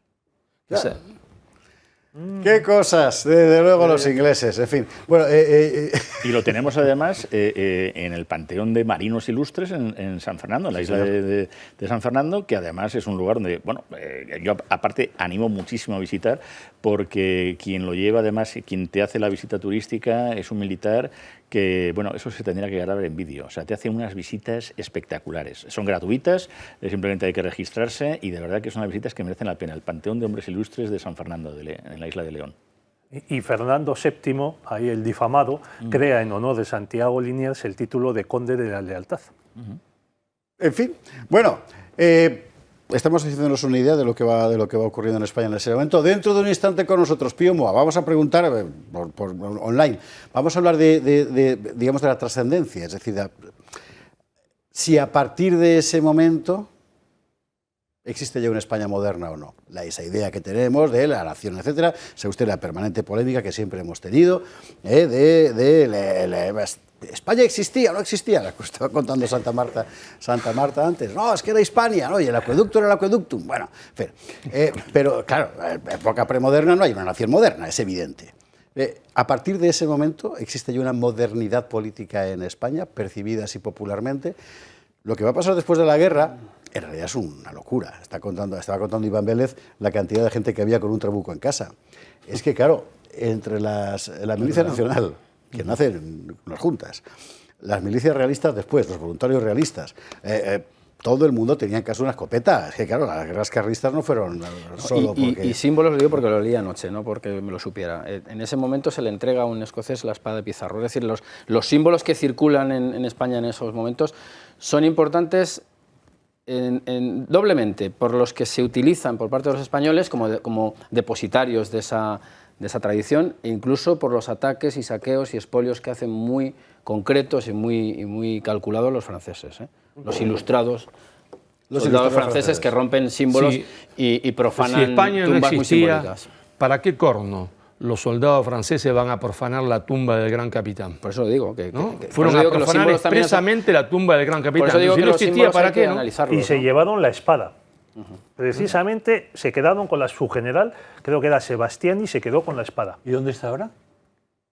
Supongo que en algún museo francés. No Hay lo sé que con esa descolonizar los museos franceses, que devuelvan las cosas a los franceses. ¿eh? ¿Tú cómo Que ves, devuelvan Javier, las cosas a los franceses. la imagen de Pepe Botella, Pepe Palazuelas, José I Bonaparte? Es un personaje casi tan controvertido como Godoy o como el propio Fernando VII después claro, del libro de Luis del Pino. Yo lo que pasa es que creo que fue el mejor alcalde de Madrid.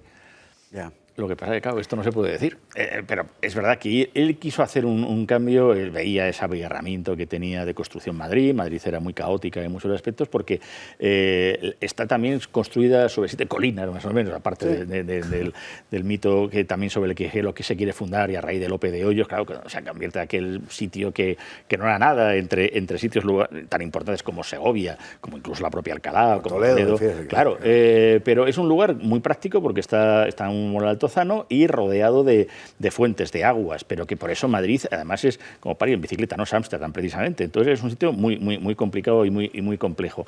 Entonces el abigarramiento que hay, porque muchas veces te lleva a construir según cómo está, no hay líneas hasta que se empieza con todo lo que es el barrio de Salamanca, después de lo que es el arroyo de la Castellana, que por eso también está, o sea, si uno se ve desde el Sol va bajando hasta donde está la Cibeles, donde hay una fuente natural y donde está incluso ese arroyo que protege la cámara acorazada del Banco de España, que tiene la mejor protección, que es un río subterráneo hasta que luego va subiendo. Entonces, José I empieza a hacer una serie de cosas que efectivamente él quiere ser querido. Por eso empieza a hacer algunos aspectos que son muy populistas y empieza a hacer, ya te digo, una serie de plazas, por eso te digo que tiene ese nombre de Pepe el Plazuelas. Sí. Intenta también sacar los cementerios, hacer unos aspectos de saneamiento y de higiene, que bueno, pues que de verdad que Madrid, pues por las cosas que había, pues no las tenía también por su complicación. Él es el primero también que se da cuenta y se lo dice a su hermano Napoleón, diciendo, esto va a ser tu cáncer, es que aquí te estás equivocando. O sea. Dos cosas. Efectivamente, él se concentra en Madrid, fuera no pinta nada, o sea, realmente no es un rey de España. Claro. Fuera mandan, si acaso, los gobernadores militares y todo está manga por hombro. Los mariscales recibían órdenes directas de Napoleón. Claro. Y dos, por ese motivo, en cuanto puede, sale zumbando, con todo lo que pilla. Claro, lo que pasa es que luego, efectivamente, es que es el primero que saquea el tesoro real. Sí. Luego la segunda persona fue la viuda de Fernando VII, María Cristina. Y ya desde entonces sin parar todos. Y ya, pero cuando Napoleón viene incluso, claro, ve el Palacio Real, es que no nos damos cuenta de la importancia que era España, que al propio Napoleón le dice, joder, vives en un palacio mejor hospedado que yo, estás hermano mejor José. hospedado que yo. O sea, claro, es que no nos damos cuenta de esa riqueza que había en un pueblo siempre miserable, maldito y tal, que estamos en plena decadencia, llevamos también en decadencia tantos siglos que madre mía, no nos quiere nadie, y muy bien, como se decía, dice, pues para no querernos nadie hay que ver, o sea, pues debemos no ser nada, pero todo el mundo nos quiere. Entonces, claro, ese expolio pero que fue bestial, el destrozo que también se hizo el expolio en el Escorial, ya no solamente de obras de arte, bueno, lo que hizo Soult y todo lo que hicieron también en todo Sevilla, los murillos que hay, todas las obras de arte, los Velázquez que tenemos y tal, y que luego se expolian también a los ingleses. Yo creo que también nos devuelvan ya la Venus del Espejo, o el Felipe IV de plata que estaba que ya no está ahí en la biblioteca del monasterio. Es más, hay quien dice que la cocina francesa empieza a hacer algo porque se llevan los recetarios que estaban en el monasterio del Escorial. No es broma, es muy en serio que una de las cosas que también que se llevaron los franceses fueron los libros de recetas. Ten en cuenta que ya con Felipe II y anteriormente ya hay muchos libros de cocina muy especiales para preparar el cordero verde y todo, o sea, una serie de platos. Es que España era importante. O sea, cuando Londres era una castaña y París pues mirando a ver cómo copiar Versalles, ¿a qué copia? Copia el Palacio del Buen Retiro. ¿A quién van a copiar si no? O sea, y están copiando el Palacio del Buen Retiro, pues todas las cosas que está diciendo, coño, que bien se come. Y dice, oye, si nos llevamos aquí algo, pues vamos a llevarnos los libros de recetas. Se llevan los libros de recetas. No es broma, se llevan los libros de recetas de la biblioteca de San Lorenzo del Escorial. En fin, bueno, teníamos una conexión con Pío Moa, pero se ha estropeado. No por culpa de Pío, sino por culpa de los imponderables del directo. Así que dentro de un instante hablaremos con Jesús Laiz, que precisamente conoce muy en profundidad toda esta cuestión del saqueo francés. Yo ahora quería ir a un asunto que me parece que hay que poner encima de la mesa, y además sé que a Marcelo Gullo le encantará, porque generalmente se cuenta poco, y es el siguiente. A todos nos han enseñado en el cole que aquí llegan los franceses, nos invaden, el pueblo se levanta, pero como somos pobres y atrasados y poco ilustrados, ¿verdad? Porque hay poca cabeza, todo eso, que inventen ellos, ya sabe usted, Mucho fraile. tienen que venir los ingleses a ayudarnos.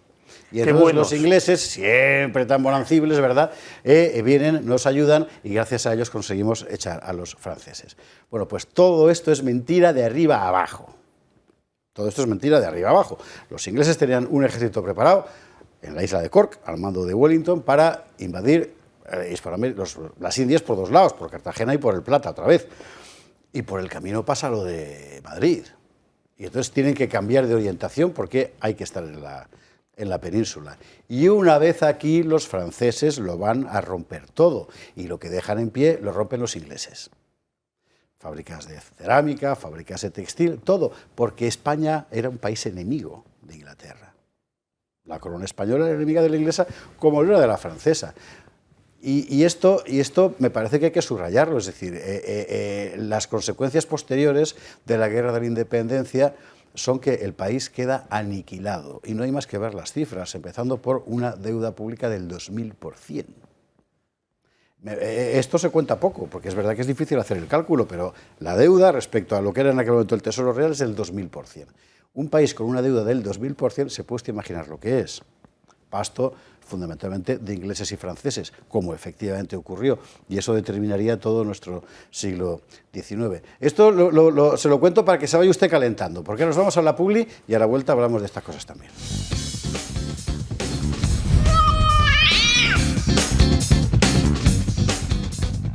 Estamos de vuelta, recta final de este Gato al Lago, dedicado hoy especialmente a recordar lo que fue el 2 de mayo. Los pueblos se cuentan su historia para no olvidar quiénes son y todas las circunstancias que lo rodearon y evidentemente su significado posterior. Entre esas circunstancias que lo rodearon hay una muy importante que fue el expolio, claro, ese gran saqueo. No solo de lo que te llevas la cubertería de plata, realmente fue el saqueo nacional. Claro, vamos a ver. Toda la cabaña agropecuaria o pecuaria se la habían comido. O sea, no había nada ya. Los campos, por otra parte, estaban deshechos. O sea, las condiciones de pobreza extrema en las que España afronta la posguerra, después de la Guerra de la Independencia, son brutales. Pero bueno, estábamos hoy, recuerdo el 2 de mayo del 8, no lo que pasó después. Algo que ocurrió, y ya quedó esbozado en la conversación con Emilio de Diego, es esa situación de fidelidades ambiguas, o directamente contradictorias, que se van a producir en diferentes estamentos de la vida nacional y en particular en el ejército. Emilio de Diego ha dado los nombres además de los oficiales que estaban, unos dejando que pasara, otros opuestos a que pasara y otros haciendo que pasara, ¿no? En toda esta historia hay un episodio realmente asombroso que es el de Marqués de la Romana. Que además estaban en Dinamarca, o sea, échele usted. Jesús Lain, maestro, muy buenas noches, ¿cómo estás? Buenas noches, muy bien, gracias. ¿Qué tal por ahí? ¿Y qué hacía esa gente en Dinamarca, me pregunto yo? Algo huele a podrido en Dinamarca, ya lo dijo Hamlet. Pues estaban en Dinamarca porque debido al Tratado de San Ildefonso, Carlos IV estableció con los franceses una alianza de mutuo apoyo para darse barcos y tropas contra el común enemigo inglés. La primera nefasta consecuencia fue la batalla de Trafalgar, porque los españoles tuvieron que aportar su cuota y eso implicó la desaparición de la Armada Española y el posterior derrumbamiento del Imperio Americano, ¿no? Y la segunda fue el envío de 15.000 soldados al Báltico para colaborar con Napoleón en el bloqueo de Inglaterra. Y aquí fue donde participó como comandante el marqués de la Romana, mallorquín, y donde se desarrolló efectivamente una aventura absolutamente trepidante, digna de la mejor de las películas de Hollywood, pero que evidentemente, como estamos en España, no conoce nadie. Ahí hay una cuestión que afectó, digamos, de una forma menos pintoresca, pero seguro que igual de intensa, a muy buena parte del ejército, que es esa o sea, ¿a quién haces caso? Claro, porque una de las primeras medidas que estableció Napoleón, que no era tonto ni mucho menos, fue separar a los diversos regimientos españoles, dos de los cuales, por cierto, eran voluntarios catalanes, pues los separó en distintas islas y en el continente de Dinamarca para que no se pudieran poner de acuerdo entre ellos, porque claro, Napoleón tenía en mente hacer lo que luego hizo, es decir, traicionar a sus aliados y quedarse con España. Entonces los separó, como digo, y además el mariscal Bernardot, que era el que estaba al mando de toda la cuestión en el Báltico, mandó por separado la orden de jurar fidelidad a José Bonaparte. No se la mandó al marqués de la Romana para evitar, digamos, unidad de acción, sino que se la mandó a cada uno de los comandantes de cada uno de los regimientos. Y curiosamente todos, tanto los comandantes como los soldados, sin ponerse de acuerdo entre ellos, se negaron a jurar fidelidad a José Bonaparte y dijeron que solamente jurarían a lo que la nación española hubiera jurado. Y entonces se dieron episodios tan chuscos como, por ejemplo, el regimiento de Barcelona, que se negó a jurar, como digo, que dijo que lo que decidieran los españoles es lo que harían ellos. Se dispersaron, se escondieron por los bosques, los tuvieron que sacar los franceses a punta de pistola, y a punta de pistola les obligaron a jurar, pero los catalanes tuvieron la humorada de hacerlo mientras tocaba una marcha fúnebre. Y lo mismo sucedió con otros regimientos que, como digo, se negaron a jurarlo, y salvo algún que otro dirigente, algún que otro general, sobre todo el general Quindelán, de curioso apellido, ¿verdad?, que se repetiría en la historia de España siglo y pico después, porque no por mal patriota, sino por considerar que su obligación como militar era jurar al rey, digamos, legítimo, y consideró que con la abdicación de Carlos IV y de Fernando VII, el rey legítimo era José Bonaparte. Esta cuestión me parece muy relevante desde el punto de vista, digamos, de la modernidad política del episodio, porque lo que se estaba viendo en Madrid es que había militares que no podían identificar la legitimidad de la corona con algo que no fuera nacional. Y entonces se van a Monteleón. En lo que tú acabas de contar, hay militares españoles que no pueden identificar su corona con algo que no sea nacional. No cabe la idea de una legitimidad extranjera, como no le ocupa a Jovellanos, por ejemplo, ¿verdad? Y esto ya es un rasgo específicamente moderno. Efectivamente, ¿qué llevó a mi paisano Velarde y su compañero Daoíz a decir no, por aquí no pasamos, hay que enfrentarse contra esto, ¿no? Y ellos eran capitanes, no eran ni generales ni mariscales, es decir, se rebelan ante la superioridad. Y en el caso de los, iba a decir deportados, no, los destinados en Dinamarca tomaron la misma decisión. Es decir, por encima de todo del pleito dinástico, digamos, está lo que decida la nación. Y eso fue lo que condujo a que 2/3 de ellos, 10.000, consiguieran embarcar en buques ingleses y venirse para España, mientras que otros 5.000 no pudieron, quedaron prisioneros de los franceses y tuvieron que terminar todas las guerras napoleónicas, campaña de Rusia incluida, en las filas francesas. Por cierto, un detalle muy interesante respecto a los 10.000 que consiguieron regresar tras una trepidante aventura de espionaje que merecería la pena contarla con un poquito de detalle, pero supongo que no es el momento. Pero cuando llegaron a España, desembarcaron en Santander y pocas semanas después, ciudad que les recibió con cañonazos y con 3 días de fuegos artificiales, y pocas semanas después pasaron los montes y cayeron derrotadísimos en la batalla de Espinosa de los Monteros. O sea que la aventura de los españoles del Marqués de la Romana en Dinamarca acabó mal en España. Compañero Jesús Lainz, gracias mil por tu intervención. ¿Sabe usted que puede leer a Jesús Lainz todos los lunes en Gaceta? Y si no lo sabe, muy mal hecho, porque ahí está Jesús como un clavo. Fuerte abrazo, compañero.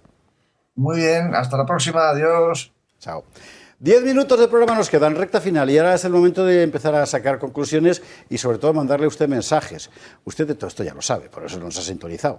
Y yo sé que hay un montón de gente muchísimo más joven que esto no se lo han contado. Y que lea el 2 de mayo es Isabel Díaz Ayuso con una redecilla del pelo y eso, o sea, y no. ¿Verdad? Hay que contar todas estas historias. Don Javier Santamarta del Pozo, dirígete a un español de estos de 24, 25, 26 años que ven este programa, sobre todo cuando les mandan los cortes en TikTok, ¿verdad? Y diles que es el 2 de mayo. No, por Dios, porque además, en fin, con esta locura de que cada vez que les hacen una entrevista ahí, que les vemos ahí encallados, haciéndoles preguntas y tal, te acabas deprimiendo del todo. Pero, y sobre todo la primera, que claro, siempre es el chiste viejo, le dice, ¿qué ocurrió el 2 de mayo? ¿De qué año? No, pues, entonces, claro, a partir de ahí ya vamos a ir mal. Pero que el 2 de mayo, pues, bueno, que no es que se puedan sentir o no orgullosos, sino que piensen que aquí no surge tampoco nada que no haya venido, como decía yo, preexistiendo. Pero es un momento dado importante, como pueden ser otros a lo largo de nuestra historia. Es una fecha que puede estar marcada a fuego, tanto como puede ser ese 1212 de las Navas de Tolosa, o como pueden ser otros episodios que están ahí, que desde luego hay un antes y un después. O sea, no se puede entender, aunque sean mitos fundacionales que nos hacen falta, el entender que el 2 de mayo, pues efectivamente, hombres, mujeres, militares, civiles, aristócratas y pueblo llano se lanzan en un momento dado, hartos a lo mejor de una dominación, como nos han estado contando, no solamente pensando en el rey, sino pensando en la propia nación española, incluso sin tener ese concepto como tal. Pero ahí estaba esa España, que en un momento dado no decide y decide que no le puede pisar nadie. Y que si un día vienen a Madrid, que vayan cerca del templo de Devot, donde está muy cerca el monumento al pueblo del 2 de mayo. Es un monumento que nadie lo ve y donde está representado ese pueblo que además está cayendo, niños, hombres, mujeres, o sea, y de verdad, y lleven pues, unas pequeñas flores, recordando pues, a tantos hombres de todo tipo y condición, tantas mujeres que con sus familias dieron un sacrificio por algo que hoy estamos disfrutando. Se llama España. Casi dan ganas de despedir el programa ya, pero bueno, estamos muy bien como... Es que me vengo arriba, no me puedes dejar estas cosas. O sea. Don Marcelo Gullo. Bueno, por lo que me toca a mí, recordarles a los españoles peninsulares que a partir de la guerra contra el invasor francés hubo muchísimos hispanoamericanos. Que la España peninsular no estuvo sola, hubo muchísimos peruanos. Yo ahora no traje el nombre, de memoria no me los acuerdo. Pero muchísimos peruanos, muchísimos mexicanos. El caso egregio de San Martín es bien conocido, por ejemplo. Sí. Pero España peninsular no estuvo sola, combatiendo contra el francés. Eso es muy interesante. Cuando hablamos del 2 de mayo hay que recordar que en aquel momento España era también todo aquello. Por eso digo la España peninsular y por eso dije antes la España americana. Había dos Españas, la España peninsular y la España americana. Claro. Era un solo pueblo que iba de los Pirineos a Filipinas, y desde California o más abajo, ¿cierto?, hasta Buenos Aires. Ese era el sentimiento común en ese momento.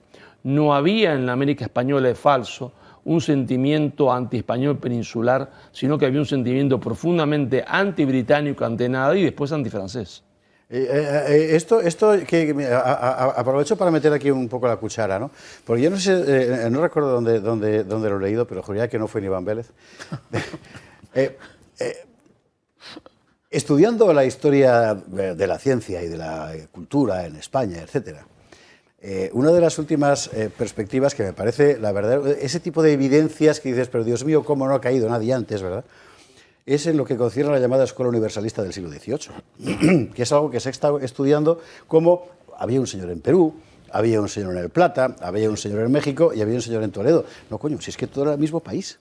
Claro, es que es una escuela, efectivamente, porque todo aquello no era un señor en Perú, eran 5 señores, eran 5, eran 50, eran 60, en todo aquel conglomerado. Y Celestino Mutis, el de Nueva Granada, que era gaditano, por cierto, ¿verdad?, era tan español como ¿sabes cualquiera de... ¿Cuál fue el grito de la gente en las calles de Buenos Aires que combatía contra los ingleses? El grito era Santiago y Cierra España. En Buenos Aires, a 12.000 kilómetros de distancia. El grito contra el invasor inglés era Santiago y Cierra España. Ese era el grito. Y a propósito, ahí también pelearon las mujeres.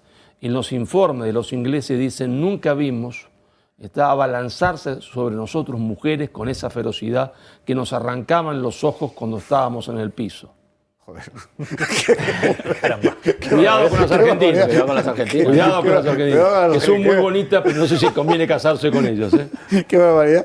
Bueno, a casarse igual sí, lo malo es pelearse. Eso Cortarle las uñas como eso mínimo, ya. ¿no? Santiago y Cierra España. Y Cierra, coma España. Por cierto, hay mucha, esto, vamos a ver, hay que explicarlo siempre porque como uno...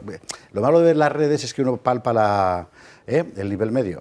Santiago y Cierra, coma España, porque cierra es un verbo que significa acometer, atacar, ¿vale? Igual que uno cierra filas, vale, pues cierra, coma, España. No es cerrar España con una llave. Don Pedro Fernández Barbadillo, vamos a recordar el utillaje que ha traído Pedro hoy a este programa. Pistola de oficial español de 1808. Pues sí, señor. Además, como me decía el amigo que me la ha prestado, Juan, es un arma de época. Es un arma original, pero no de época. Es decir, está hecha por la empresa Santa Bárbara, heredera de la Armería Real, con el mismo material, el mismo diseño que tenían las pistolas originales de época. Ya has cogido gusto. Mucho, a las armas yo. ¿Esto qué es? ¿1 kilo? Pues parece que más de 1 kilo, Uno, todo por el 200, metal. Fíjate luego lo todo el pesamos. acero que tiene. Claro. Y este arma sí Sí, saca la foto. Si yo sé lo que vas a hacer con esto luego en TikTok. Tú sácalo. Bueno, y esta sí es un arma de época y original. Es una bayoneta del ejército español encontrada en Bailén, también de acero. Y yo no sé si tendrá ADN de estos de soldado franchute. También los españoles contra Napoleón fuimos pioneros en movilizar a toda la sociedad, eso a lo que se llega en el siglo XX con la Primera Guerra Mundial. ¿Es el resumen del episodio para ti, del 2 de mayo de 1808? Pues, a ver, nace la España moderna, pero no nace ex novo, es la evolución de una España histórica anterior. Y también hay que tener en cuenta que el 2 de mayo va a formar parte, sobre todo en Francia, de la leyenda negra, de ese pueblo bárbaro, atrasado, manejado por frailes y monjas, que se opuso a nosotros, los franceses, que le traíamos la paz, la libertad, la razón, la inteligencia, y mientras tanto nos llevamos todo lo que pudimos. Pedro, muchísimas gracias. Don Carlos Esteban. Me parece que el 2 de mayo y todo lo demás, todo lo que vino después, es como el último pistoletazo de una constante muy española, que es que, resumida en esos versos de "Oh Dios, qué buen vasallo si hubiera un buen señor". Es decir, España tiene el rasgo, en distinción a otras grandes naciones, de que lo ha protagonizado mucho el pueblo. Igual que, por ejemplo, en América pues no eran las tropas reales conquistando y tal, sino unos tipos que iban por su cuenta a tal. Y, bueno, por supuesto, todo lo que tú has escrito sobre la reconquista, la repoblación, Lobato y Levato y Muñadona. Claro. Sí, señor. Carlos, muchísimas gracias. Último minuto, el minuto de oro, que es el de Iván Vélez. El minuto de oro y menos, incluso. Yo creo que el 2 de mayo simboliza la revolución hispánica, es decir, sobre un sustrato ya existente, la nación histórica, como bien hemos explicado esta tarde, lo que se produce es una transformación que no deja intacto todo y que tampoco modifica todo. Entonces, creo que a partir de ahí España se convierte en una nación política y empiezan a cristalizar una serie de naciones, ya por otros motivos y con otros actores invitados, algunos no muy oportunos, las naciones hispanoamericanas, que no recuperan una soberanía perdida, sino que en ese momento se hace efectiva. Y nos queda por averiguar quién era el tío Pedro, que no es el Pedro que esté usted pensando, sino que es el que nos ha traído don Emilio de Diego. Este programa específicamente ha sido posible porque usted nos ayuda a través de Club de Amigos, a través de sus donaciones. Así que ahora que estamos despidiéndonos, fotito con el móvil a la pantalla y donación, que Manuela Malasaña puso más. Señores, feliz 2 de mayo, que descansen.